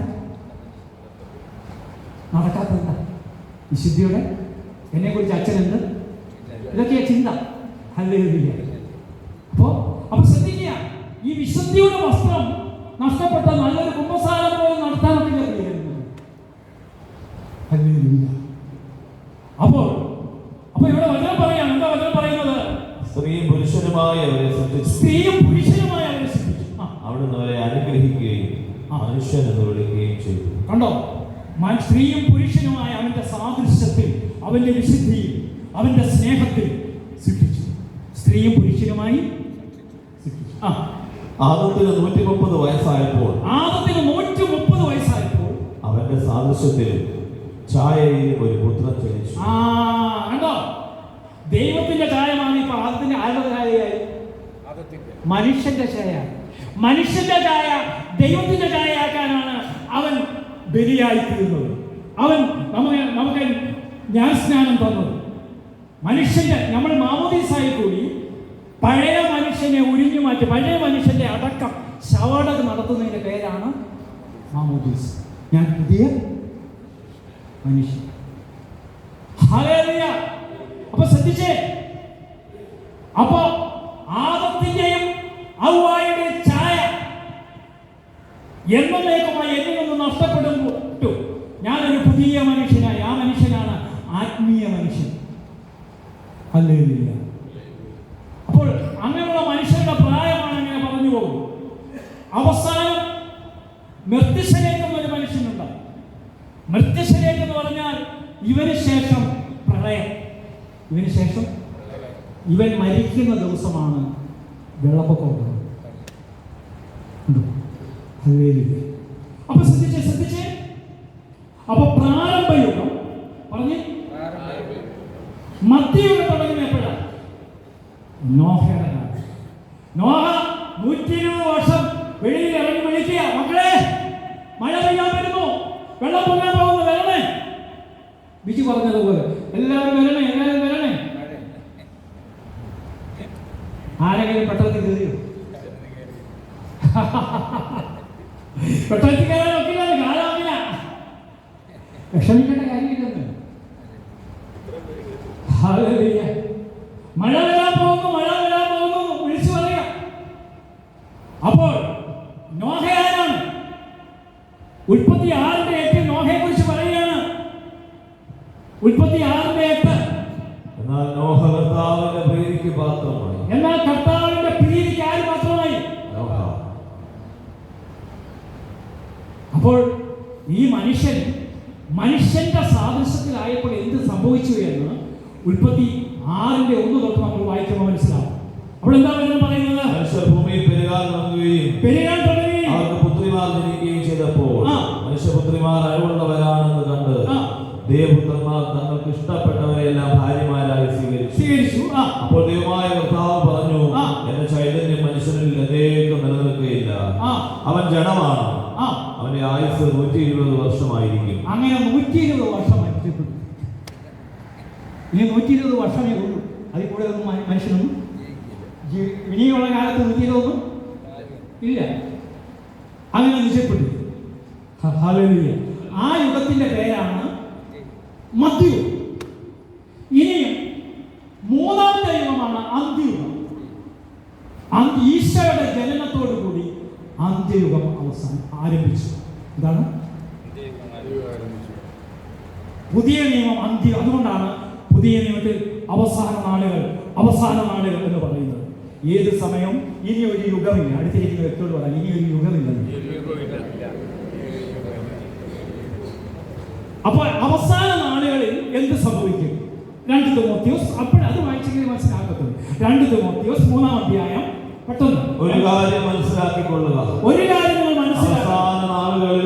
അവസാന നാളുകളിൽ ക്ലേശപൂർണമായ സമയങ്ങൾ വരും. അപ്പോൾ സ്വാർത്ഥ സ്നേഹികളും ധനമോഹികളും. സ്വാർത്ഥതയുണ്ടോ? അടുത്തിരിക്കുന്ന വ്യക്തിയോട് ചോദിച്ച സ്വാർത്ഥതയുണ്ടോ? എന്താ സ്വാർത്ഥത? സ്വാർത്ഥത എന്ന് പറഞ്ഞാൽ എന്താ? നല്ല ഞാനെന്താ പറഞ്ഞത്? സഭയിലെ സത്വസൂക്ഷിപ്പുകാരാണ് ഞാനും നിങ്ങൾ. അടുത്തിരിക്കുന്ന വ്യക്തിയെ പൊന്നുപോലെ. അമ്മച്ചിയുടെ പേരെന്നാ? അമ്മച്ചിയുടെ ബന്ധുക്കളാരെങ്കിലും വന്നിട്ടുണ്ടോ? അല്ല, അരുമോളാണ് നാത്തൂന്. അമ്മച്ചിയെ എന്തിനാ തന്നിരിക്കുന്നത്? നാത്തൂന്റെ പേരെന്നാ? സാരി. പൊന്നുപോലെ അമ്മച്ചിയെ നോക്കിക്കോ. അപ്പൊ ഈശോയുടെ 2-ാം വരവില് അതാണ്. ഈശോ 2-ാം വരുമ്പോൾ ഞാൻ കൂടുതലായിട്ട് എന്തെങ്കിലും വേണമെങ്കിൽ അന്നേരം ഈ 2-ാം വരവാണ്. അതുകൊണ്ടാണ് വിശുദ്ധ തോമസ് അക്വിനാസ് പറയുന്നത്, ഇടതും വലതും തിരിക്കാന്ന് പറഞ്ഞാൽ സ്നേഹമുള്ളവരെ വലതും, സ്നേഹമില്ലാത്തവരെ. സ്നേഹമുള്ളവരോട് പറയും, ഞാൻ രോഗിയായിരുന്നു, അമ്മച്ചിക്ക് ഒരു ചുമ വന്നപ്പോൾ നാത്തൂൻ ചെന്ന്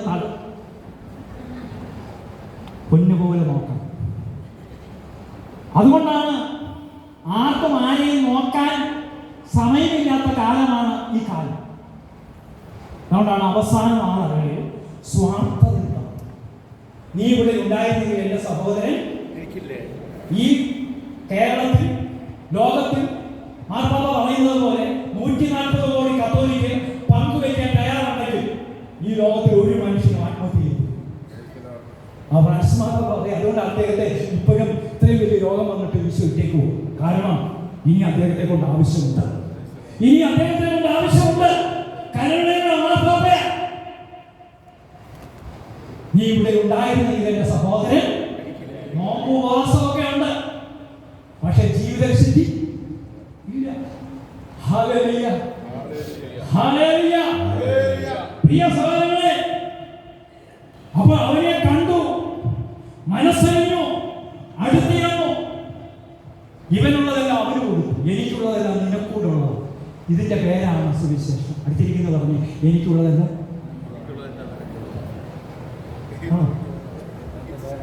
എനിക്ക് എന്തെല്ലാം ഉണ്ട്?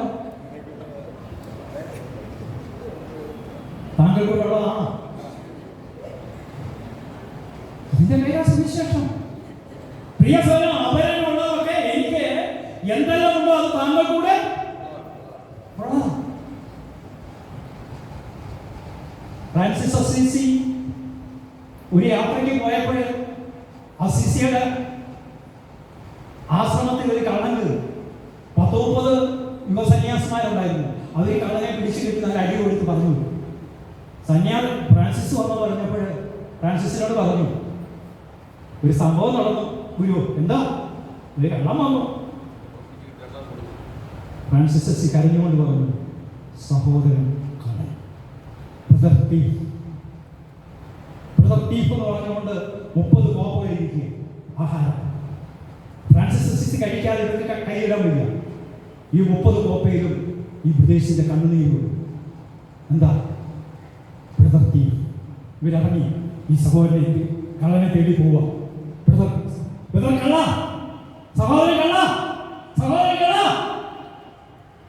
സഹോദരൻ കള്ളന് എടാ കൈ മറിഞ്ഞിരിക്കുവോ, എടാ ഇനി അമ്മ അടിച്ചത് ഇപ്പം എൻ്റെ സഹോദരൻ കള്ളാന്ന്. അവരെ കാണാതിരിക്കാൻ വേണ്ടി കള്ളന് കഴിച്ചു വന്നിട്ട് കള്ളൻ ഇതിന്റെ പേരാണ് ക്രിസ്തീയത. ഇതിന്റെ പേരാണ് ക്രിസ്തീയത. എന്നേക്കാൾ മറ്റുള്ളവർ ശ്രേഷ്ഠരാണെന്ന് കരുതുന്നതിന്റെ പേരാണ് ക്രിസ്തീയത. നോമ്പും നമസ്കാരവും ഒക്കെ ഉണ്ട്, പക്ഷേ ജീവിത വിശുദ്ധി മാത്രം നമുക്കില്ല. Hallelujah, hallelujah. പഴയ നിയമത്തിൽ പോലെ ഈ വിശുദ്ധി ഉണ്ടായിരുന്നു. ഫ്രാൻസിസ് മാർപ്പാപ്പ 2 രാജാക്കന്മാരുടെ പുസ്തകം 3-ാം അധ്യായം 7-ാം വചനത്തിൽ ഇത് വായിച്ചിട്ട് ഫ്രാൻസിസ് മാർപ്പാപ്പ പറയും, ഞാൻ മിക്കവാറും കരയുന്നത് വായിക്കുമ്പോൾ. പഴയ നിയമത്തിൽ അങ്ങനെ ഒരു രാജാവുണ്ടെങ്കിൽ പുതിയ നിയമത്തിൽ ഞാൻ ഉൾപ്പെടെയുള്ള മെത്രാന്മാരും വൈദികരും ഇങ്ങനെയല്ലേ ആകേണ്ടത്. മാർപ്പാപ്പയുടെ കരച്ചിൽ എന്താണ്? യൂദാ രാജാവായ യഹോശാഫാത്തിനെ ഇസ്രായേൽ രാജാവ് സന്ദേശം അയച്ചപ്പോൾ യൂദാ രാജാവിനോട് വിളിക്കുക, എന്റെ അവിടെ യുദ്ധത്തിൽ വരാമോ? അപ്പോൾ യഹോശാഫാത്ത് പറയുന്നത് എന്താ? വായിച്ചേ,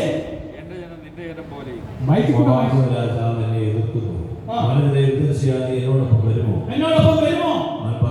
അവൻ പറഞ്ഞു, ഞാൻ വരാം.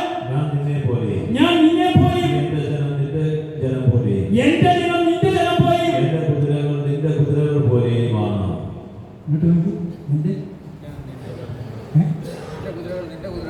എന്റെ കുതിരകൾ ആണോ?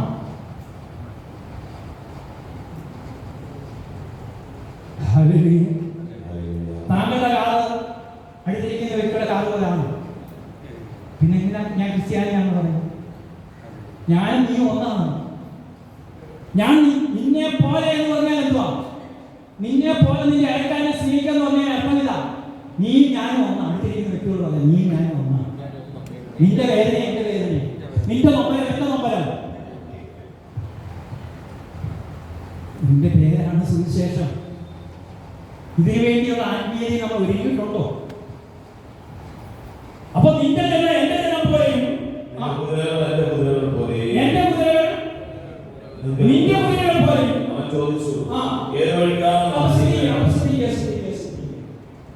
ഇതാ അപ്പോൾ ഞാൻ ആരായിത്തീരണം? പറഞ്ഞേ ആത്മീയ മനുഷ്യനാണ്. അതുകൊണ്ട് ലൗകിക മനുഷ്യൻ ആരാണെന്ന് 2 തിമോഥെയോസിൽ പറയുകയാണ്. സ്വാർത്ഥ സ്നേഹികളും ധനമോഹികളും. ധനത്തിന് മോഹമുണ്ടോ? അടുത്തിരിക്കുന്ന വ്യക്തികളൊക്കെ ധനമോഹമുണ്ടോ?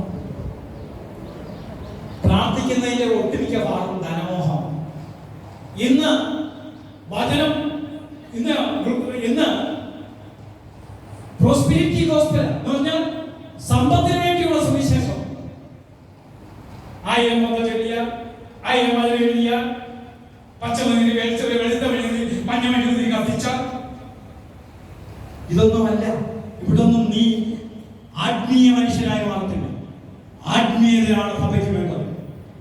നീ ഒരു ആത്മീയ മനുഷ്യനായി രൂപപ്പെട്ടതാണ്. ബാക്കിയെല്ലാം ദൈവം തരുന്നതാ. പ്രിയ സഹോദരങ്ങളെ, നിങ്ങളുടെ കുടുംബം ആത്മീയ കുടുംബമാണോ? ശംഖുമുട്ടി ദൈവത്തിന് അറിയേണ്ടത് നീ ആത്മീയനാണോ? ഹല്ലേലൂയ. നോയമ്പ് ഒരു ആചരണമല്ല, ഒരു അനുഭവമാണ്. അടുത്തിരിക്കുന്ന വ്യക്തികൾ പറ, നോമ്പ് ഒരു അനുഭവമാണ്. നോമ്പ് എന്താണ്? അനുഭവമാണ്. ഹല്ലേലൂയ. അപ്പൊ ഇവിടെ ദൈവത്തിന്റെ വചനം എന്താ പറയുന്നത്? ധനമോഹികളും അഹങ്കാരികളും. ഈ ധനമോഹം ഉണ്ടോന്ന് എങ്ങനെ അറിയുന്നത്? ഈ ധനമോഹം ഉണ്ടോന്ന് അറിയുന്നത് എങ്ങനെ? സഹോദരൻ, ധനമോഹം ഉണ്ടോന്ന് എങ്ങനെ അറിയുന്നു?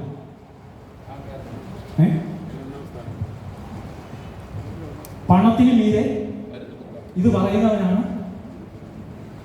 ഇന്ന് യൂട്യൂബിലൊക്കെ കാണുന്നില്ലയോ? ഇന്നവർക്ക് എത്ര ശമ്പളമുണ്ട്, സിനിമ നടന്മാർക്ക് എന്ത് കിട്ടും, മറ്റുള്ളവർക്ക് എന്ത് കിട്ടും, ഇതൊക്കെയാണ് കൂടുതൽ ലൈക്ക്. സഭയുടെ കുറ്റം പറഞ്ഞ് ഉള്ള വിശുദ്ധന്മാരെ എല്ലാം താഴടിക്കുന്നവർക്കാണ് കൂടുതൽ ലൈഫ്. ഇത് കേൾക്കാൻ വേണ്ടി കുറെ ആൾക്കാർ. ഹല്ലേലൂയ. അപ്പൊ പ്രിയ സഹോദരങ്ങളെ, ജീവിതത്തിൽ വിലയേറിയ കാര്യങ്ങളിലേക്ക് ശ്രദ്ധ തിരിക്കാതെ വില കുറഞ്ഞ കാര്യങ്ങളിലേക്ക് നിങ്ങളുടെ ശ്രദ്ധ പോവുകയാണ്. അപ്പോൾ ധനമോഹം ഉണ്ടെന്ന് എങ്ങനെ മനസ്സിലാവും? ഒരു കഥ, ഒരു സംഭവം.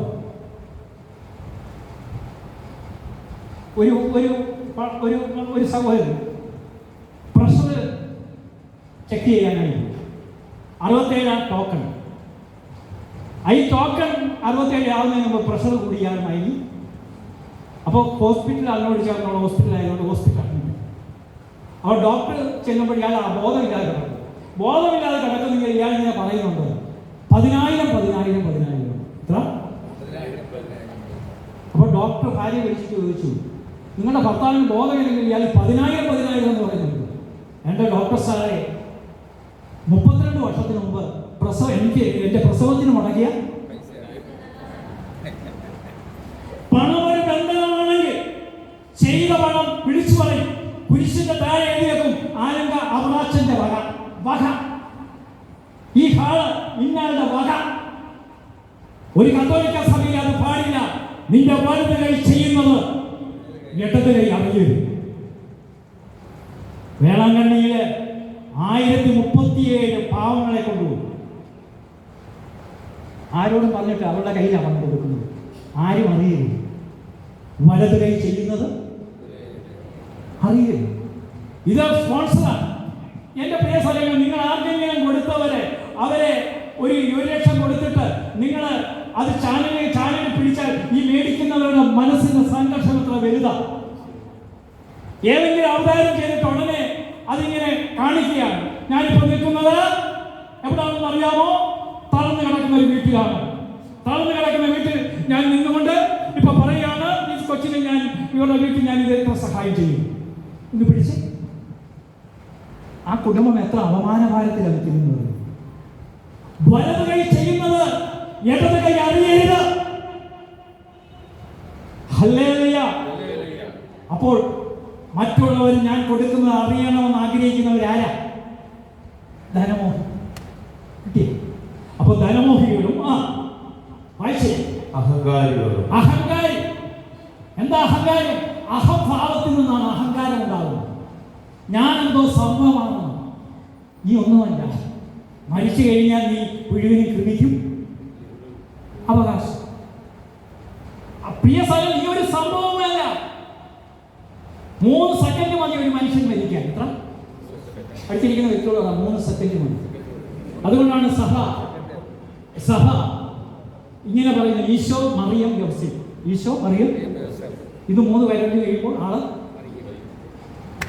ഹല്ലേലൂയ. അപ്പൊ ശരിയ ധനമോഹികളും അഹങ്കാരികളും ഗർഭിഷ്ഠരും ദൈവദൂഷകരും മാതാപിതാക്കന്മാരെ അനുസരിക്കാത്തവരും നന്ദിയില്ലാത്തവരും വിശുദ്ധിയില്ലാത്തവരും മനുഷ്യരുണ്ടാകും. രാവിലെ വിശുദ്ധ കുർബാനയ്ക്ക് വരുമോ? പുന്നമോട് കത്തീഡ്രൽ പള്ളിയിലൊക്കെ ഞാൻ കയറാൻ ചെല്ലുമ്പോൾ ഒരു ചെറുപ്പക്കാരൻ, ബിജുവിൻ്റെ എത്രയും പ്രായമുള്ള ചെറുപ്പക്കാരൻ്റെ വായിക്കാത്തതുണ്ട്. ആ പള്ളിയുടെ അവിടെ എത്തിയപ്പോൾ ഒരു പുകയുടെ പാഞ്ഞു വലിച്ച് ഒറ്റ ചവിട്ടി ചവിട്ടിയിട്ട് ഞാൻ വിചാരിച്ചു ഇദ്ദേഹം വായൊക്കെ കഴുകിയിട്ട് ചാടി കയറി. വിശുദ്ധ കുർബാനയ്ക്കല്ല എൻ്റെ മുന്നിൽ നിൽക്കും. അപ്പൊ വിശുദ്ധിയില്ലാത്ത മനുഷ്യരുണ്ടാകുമോ? അവർ മനുഷ്യത്വമില്ലാത്തവരും ഒന്നിനും വഴങ്ങാത്തവരും അപവാദം പറയുന്നവരും ആത്മനിയന്ത്രണമില്ലാത്തവരും ആത്മനിയന്ത്രണമേ ഇല്ല. ഈ അപകടമൊക്കെ ഉണ്ടാകുന്നത് എങ്ങനെയാണ്? എനിക്ക് മുന്നേ പോകണം. ഹല്ലേലൂയ. എനിക്ക് മുന്നേ പോകണം. അപ്പൊ എല്ലാം ഒരു ചില കണ്ടിട്ടില്ലയോ, ഒരു ഇടയിൽ കൂടെ ബൈക്കൊക്കെ കയറി ഓട്ടോ കയറി ഏറ്റവും ഓടി ആത്മാകും. ആത്മനിയന്ത്രണമില്ലാത്തവരുമായ ക്രൂരന്മാരും നന്മയെ വെറുക്കുന്നവരും വഞ്ചകരും എടുത്തുചാട്ടക്കാരും അഹന്തയുള്ളവരും ദൈവത്തെ സ്നേഹിക്കുന്നതിന് പകരം ലോകത്തിന്റെ സുഖങ്ങളുടെ പറയുക ആസക്തിയുള്ളവരുമായിരിക്കും. ലോകത്തിലെ ഏറ്റവും സുഖസൗകര്യമുള്ള സ്ഥലമാണ് ലോസ് ആഞ്ചൽസ്. അവിടെ ആണ് ഏറ്റവും കൂടുതൽ ലോകത്തിന് വിലയുള്ളത്. അവരെ 72 അടി പൊക്കമുള്ള സാത്താനോട് പറഞ്ഞു സാത്താനെ ഇറങ്ങി വരാൻ. അങ്ങനെ സാത്താൻ ഇറങ്ങി വന്ന് ഇപ്പോഴും തീ ഇറങ്ങിയിട്ടില്ല. ലോകത്തിലെ ഏറ്റവും വലിയ ഹോളിവുഡ് നടന്മാരുടെ വീടുകളെല്ലാം കത്തിച്ചാമ്പലാണ്. നീ ഉണ്ടാക്കി വെച്ചിരിക്കുന്ന ഈ കെട്ടിടങ്ങൾ തമ്പുരാന്റെ മുമ്പിൽ 5 സെക്കൻഡ് ഉണ്ടോ പേര് ഉണ്ടോ? അപ്പോൾ ലൗകിക മനുഷ്യൻ. ഇനി ജഡിക മനുഷ്യനായ അടുത്തിരിക്കുന്ന വ്യക്തിയോട് പറയാം, ജഡിക മനുഷ്യനായ ഇന്ന് സഭയിൽ 90% ജഡിക മനുഷ്യരാണെന്ന് പറയുന്നത്. എത്ര? എന്താ ജഡിക മനുഷ്യൻ? 1 Corinthians 3 അധ്യായം 1 തൊട്ട് 2 വരെയുള്ള തിരുവചനത്തിൽ ജഡിക മനുഷ്യനെ കുറിച്ച് അവിടെ പറയുന്നു. അല്ല, 1 Corinthians 3 അധ്യായം. സഹോദരനെ, എനിക്ക് നിങ്ങളോട് ആത്മീയ മനുഷ്യരോട് എന്നതുപോലെ സംസാരിക്കാൻ സാധിച്ചില്ല. കോരിന്ത സഭയോട് പറയാ, എനിക്ക് നിങ്ങളോട് ആത്മീയ മനുഷ്യരോട് എന്നതുപോലെ സംസാരിക്കാൻ സാധിച്ചില്ല. ജഡിക മനുഷ്യരോട് എന്നതുപോലെ ക്രിസ്തുവിനെ കുറിച്ചുള്ള അറിവിന്റെ കാര്യത്തിൽ പൈതങ്ങളോടെന്നതുപോലെയുമാണ് നിങ്ങളോട് ഞാൻ സംസാരിച്ചത്. ക്രിസ്തുവിനെ 60, 75, 80 വയസ്സുണ്ട്. പക്ഷെ ഇപ്പോഴും നിങ്ങൾ ശൈശവത്തിൽ ക്രിസ്തുവിനെ കുറിച്ച് യാതൊരു അറിവും.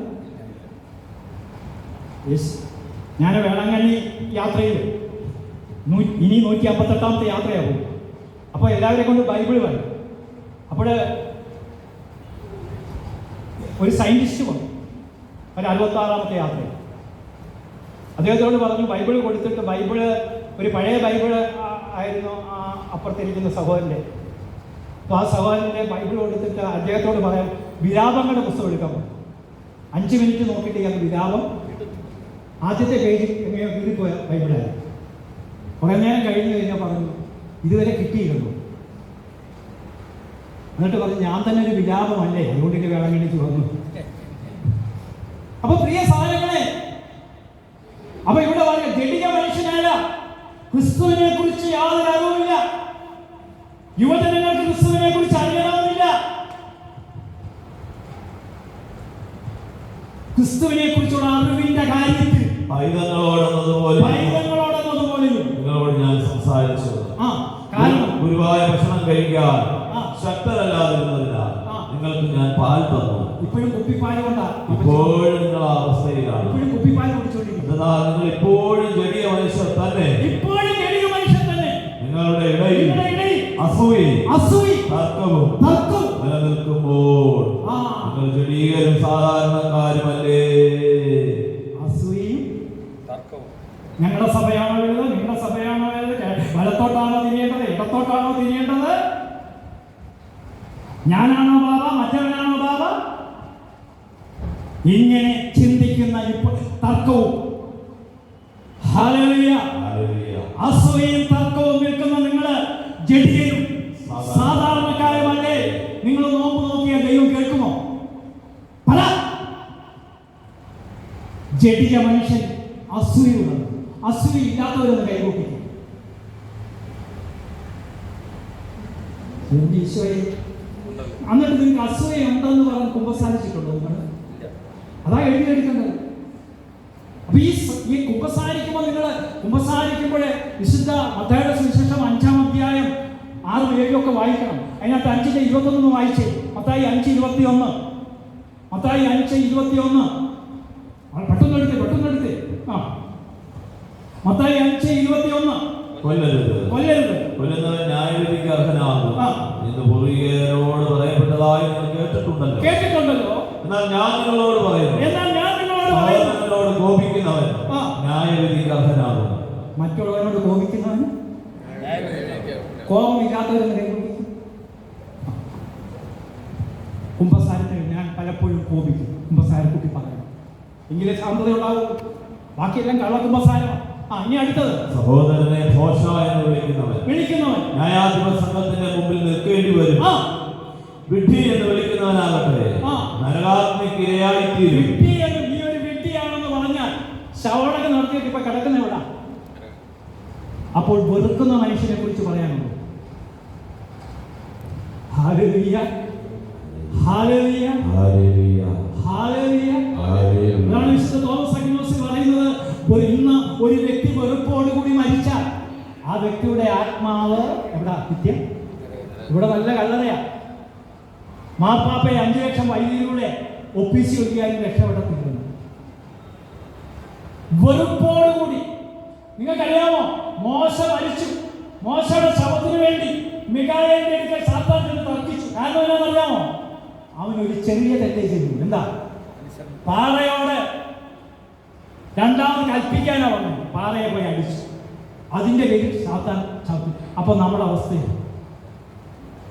അപ്പോൾ അസൂയയുടെ, അപ്പോൾ സഹോദരനെ വിട്ടിയെന്ന് വിളിച്ചാൽ എവിടെ പോകും? നരകാഗ്നിക്കിരയായിത്തീരും. അപ്പൊ പ്രിയ സഹോദരങ്ങളെ, ഈ വിശുദ്ധ മത്തായി 5, 6, 7 ഒന്ന് ശരിക്കും വായിച്ചിട്ട് നിങ്ങൾ കുമ്പസാരത്തിന് ഒരുങ്ങണം. Hallelujah, hallelujah, hallelujah, hallelujah, hallelujah, hallelujah, hallelujah. Hallelujah. അപ്പൊ ശ്രദ്ധിക്കുക, അസൂയയ്ക്ക് 7 ദോഷങ്ങളുണ്ട്. അടുത്തിരിക്കുന്ന വ്യക്തിയോട് അസൂയയ്ക്ക് 7 ദോഷമുണ്ടെന്ന് ഉറക്കെ പറഞ്ഞു. അസൂയയുടെ ഒന്നാമത്തെ ദോഷം എന്താ? അസൂയയുടെ ഒന്നാമത്തെ ദോഷം 1 സാമുവേൽ 18:6. എല്ലാവരും പറഞ്ഞു. അപ്പൊ അതിന്റെ 8 ചെന്നു. സാവൂളിന്റെ അസൂയ. അതിന്റെ 8 ഞാൻ കിട്ടിയ സാവൂളിന്റെ അസൂയ 1 സാമുവേൽ 18:6 8 കിട്ടിയേ. 18-ന്റെ 6 8 കിട്ടിയേ. സാവൂൾ എന്ന് പറഞ്ഞിടത്ത് നമ്മുടെ പേരെന്താ? എന്താ അസൂയ? ദാവീദ് ഗോലിയാത്തിനെ ദാവീദ് എന്ന് പറഞ്ഞാൽ പ്രിയപ്പെട്ടത്, ദൈവത്തിന്റെ മനസ്സിണങ്ങിയത്. ദാവീദ് ആരെ കൊന്നു?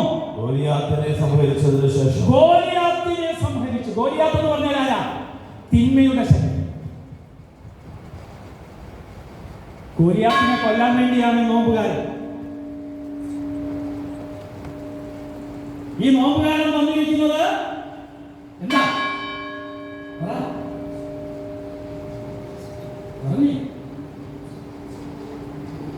ഗോലിയാത്ത് എന്ന് പറയുന്ന തിന്മയുടെ ശക്തി. അനുഗ്രഹിക്കപ്പെട്ടവളാകുന്ന ഇതിന് ഫലമായി അനുഗ്രഹിക്കപ്പെട്ടവരാകുന്നു.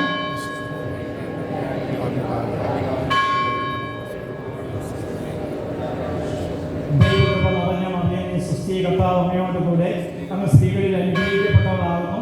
അങ്ങ് ഉദരഫലമായി അനുഗ്രഹിക്കപ്പെട്ടവനാകുന്നു.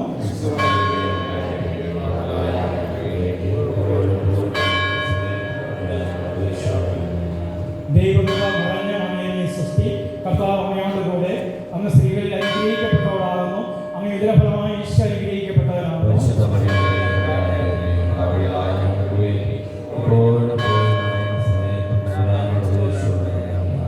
പിതാവിന്റെ പുത്രന്റെ പരിശുദ്ധാത്മാവിന്റെ നാമത്തിൽ ആമേൻ. പരസ്പരം ഈശ്വരൻ സ്തുതിയായിരിക്കട്ടെ. അപ്പൊ ശ്രദ്ധിക്കുക, ദാവീദ് ഗോലിയാത്തിനെ കൊന്നു. അപ്പോൾ അന്ന് രാജ്യം ഭരിക്കുന്നത് സാവൂളാണ്. ആരാ ഭരിക്കുന്നത്? ഇസ്രായേലിലെ സ്ത്രീജനങ്ങൾ എല്ലാ നഗരങ്ങളിലും സ്ത്രീകൾ തപ്പും മറ്റു വാദ്യങ്ങളുമായി ആടിപ്പാടി സന്തോഷത്തോടെ സാവൂളിനെ എതിരേറ്റു. ആ സന്തോഷം കൊണ്ട് മതിമറന്ന് പാടി. ആയിരങ്ങളെ കൊന്നു. ദാവീദ് 10,000-ങ്ങളെ. അപ്പൊ രാജ്യം ഭരിക്കുന്ന രാജാവ് 1000-ത്തെ കൊന്നു. അപ്പൊ അടുത്തവനെ പറയുന്നു, ഇത് സാവൂളിന് ഇഷ്ടപ്പെട്ടില്ല. ഇത് ഇഷ്ടപ്പെട്ടില്ല. അസൂയയുടെ ഒന്നാമത്തെ ദോഷം, എനിക്ക് ഇന്ന വ്യക്തിയോട് ഇഷ്ടമില്ല. ആർക്കെങ്കിലും ആരോടെങ്കിലും ഇഷ്ടമില്ലെങ്കിൽ അത് എഴുതിയിടണം. കുമ്പസാരത്തിന് ഒരുങ്ങണം. എനിക്ക് ഇന്നയാളോട് ഇഷ്ടമല്ലെങ്കിൽ ഞാൻ കുറ്റം പറയും.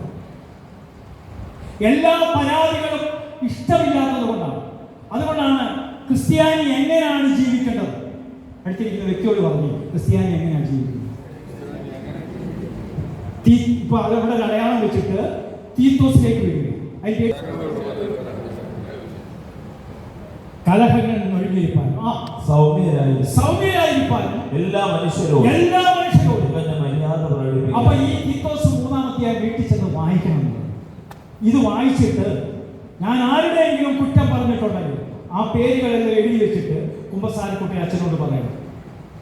അവിടെ വൈദികനെ ആണെങ്കിലും ഈശോടെ പറയും. ആരുടെയും കുറ്റം പറയാം. അതുകൊണ്ടാണ് ഇഷ്ടമില്ലാത്തത് കൊണ്ടാണ് കുറ്റം പറയുന്നത്. വലുതരത്തിൽ പറഞ്ഞ ഇഷ്ടമില്ലാത്തത് കൊണ്ടാണ്. അപ്പൊ അസൂയ ഉണ്ടെങ്കിൽ എന്ത് സംഭവിക്കും? അടുത്തിരിക്കുന്ന കൂടപ്പുറപ്പിനോട് ചോദിച്ചു, അസൂയ ഉണ്ടെങ്കിൽ എന്ത് സംഭവിക്കും? അവൻ കോപാകുലനായി. 3 സംശയം. അവൻ സംശയദൃഷ്ടിയോടെ വീക്ഷിക്കാൻ തുടങ്ങി. 4 ഒരു ദുരാത്മാവ് സാവൂളിൽ അസൂയക്കാരന്റെ ദേഹത്ത് ദുരാത്മാവ് ഉള്ളതുകൊണ്ട് ഇങ്ങനെ കുറ്റം പറഞ്ഞു. 5 അവൻ പ്രാർത്ഥനയെ പോലെ പ്രാർത്ഥനാണെങ്കിൽ മരുന്ന് കൊടുക്കായിരുന്നു. പ്രാർത്ഥനയെ പോലെ. 6 അവന്റെ കയ്യിൽ ഒരു കുന്തമുണ്ടായിരുന്നു. 5 മിനിറ്റ് ഉണ്ട്. ഒരു കുന്തമുണ്ടായിരുന്നു. ശ്രദ്ധിക്കുക.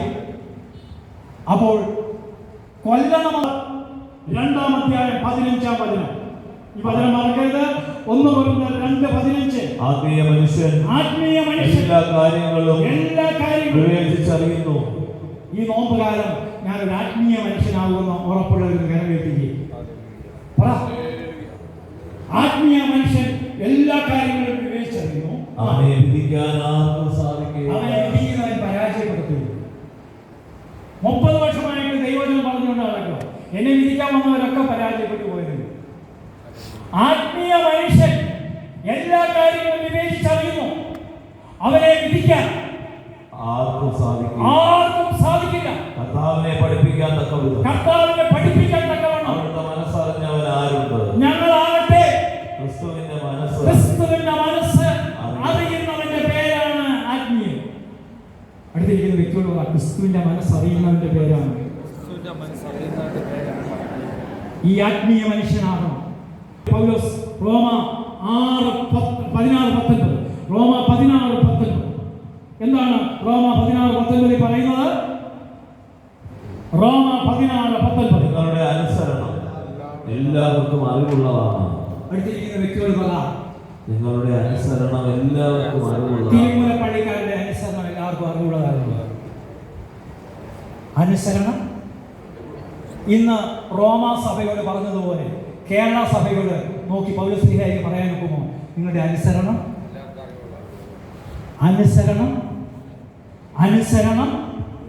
എല്ലാവർക്കും അറിവുള്ളതാണ്. അതുകൊണ്ട് ഞാൻ നിങ്ങളെ കുറിച്ച് സന്തോഷിക്കും. നല്ല കാര്യങ്ങളിൽ നിങ്ങൾ നല്ല കാര്യങ്ങൾ അറിവുള്ള. എന്താ നല്ല കാര്യം? നല്ല സമരിയാക്കാരനെ പോലെ അവനെ കണ്ടു, മനസ്സലിഞ്ഞു, അടുത്തിയെന്നു, ജീവിത വിശുദ്ധീകരണം. നല്ല കാര്യങ്ങൾ അറിവുള്ളതും തിന്മയുടെ മാലിന്യമേശാത്തവരും ആയിരിക്കണം. അടുത്തിരിക്കുന്ന വ്യക്തിയോട് പറ, തിന്മയുടെ മാലിന്യമേശാത്തവരാകണം. തിന്മയുടെ നോമ്പുകാലത്തിന് തിന്മയുടെ മാലിന്യം ഉണ്ടെങ്കിൽ ആ തിന്മയുടെ മാലിന്യം മാറ്റുന്നത് പേരാണ് 40 നോമ്പുകൾ നോക്കുക നീ തീരുകയില്ലാത്തവനെ ഈശായിസനോടൊപ്പം നീ പ്രാർത്ഥിക്കുന്നതിനേയുള്ളൂ. ദാവീദിനെ പോലെ കണ്ണുനീര് കൊണ്ട് ഒരു കിടക്ക നനയുന്നത് പോലെ ചെയ്ത പാവങ്ങളെ ഓർത്ത് നെഞ്ചത്തടിച്ച് കരഞ്ഞുകൊണ്ട് നല്ല കാര്യങ്ങൾ ചെയ്യുന്നതിൽ അറിവുള്ളവരായി തീരണം. എന്നിട്ട് അടുത്ത വചനം പറയാണ്, സമാധാനത്തിന്റെ ദൈവം ഉടൻ തന്നെ പിശാചിനെ നിങ്ങളുടെ കാൽക്കീഴിലാക്കി. അടുത്ത വലതുകാലം ഒന്ന് പൊക്കിയിട്ട് പറ, എന്റെ കാലിന്റെ കീഴിൽ പിശാച് കിടക്കുമെന്ന്. ചവിട്ടി. ഈ നോമ്പിൽ പിശാചിനെ തോൽപ്പിക്കുന്നതിന്റെ പേരാണ് നോമ്പ്. നിന്റെ ഭവനത്തില് പിശാചിനെ തോൽപ്പിക്കുമ്പോൾ നീ ആരായി മാറും? അത് പറഞ്ഞു നിർത്തുവോ?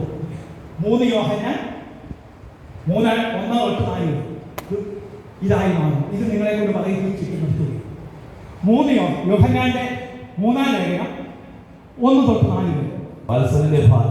വാത്സല്യഭാജനമേ നിന്റെ ആത്മാവ് ക്ഷേമസ്ഥിതിയിലായിരിക്കുന്നത് പോലെ സഭാശ്രേഷ്ഠനായ ഞാൻ ആത്മാർത്ഥമായി സ്നേഹിക്കുന്ന പ്രിയപ്പെട്ട ഗായൂസിനെ എഴുതുന്നു. വാത്സല്യഭാജനമേ നിന്റെ ആത്മാവ് ക്ഷേമസ്ഥിതിയിലായിരിക്കുന്നത് പോലെ എല്ലാ കാര്യങ്ങളിലും നിനക്ക് ഐശ്വര്യം ഉണ്ടാകട്ടെ എന്നും. എല്ലാ കാര്യങ്ങളിലും താങ്കൾക്ക് ഐശ്വര്യം ഉണ്ടാകുന്നു. ഒന്ന് എഴുന്നേറ്റ് നിൽക്കുക, ഇടത്ത് വലത്ത് നിൽക്കുക. എല്ലാ കാര്യങ്ങൾക്കും താങ്കൾക്ക് ഐശ്വര്യം ഉണ്ടാകും.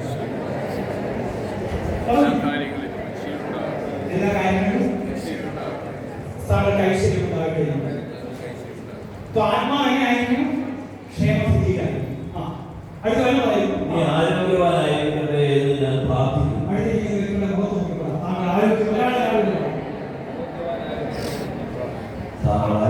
താങ്കൾ ആരോഗ്യവാനായിരിക്കട്ടെ. ഞാൻ പ്രാർത്ഥിക്കുന്നു.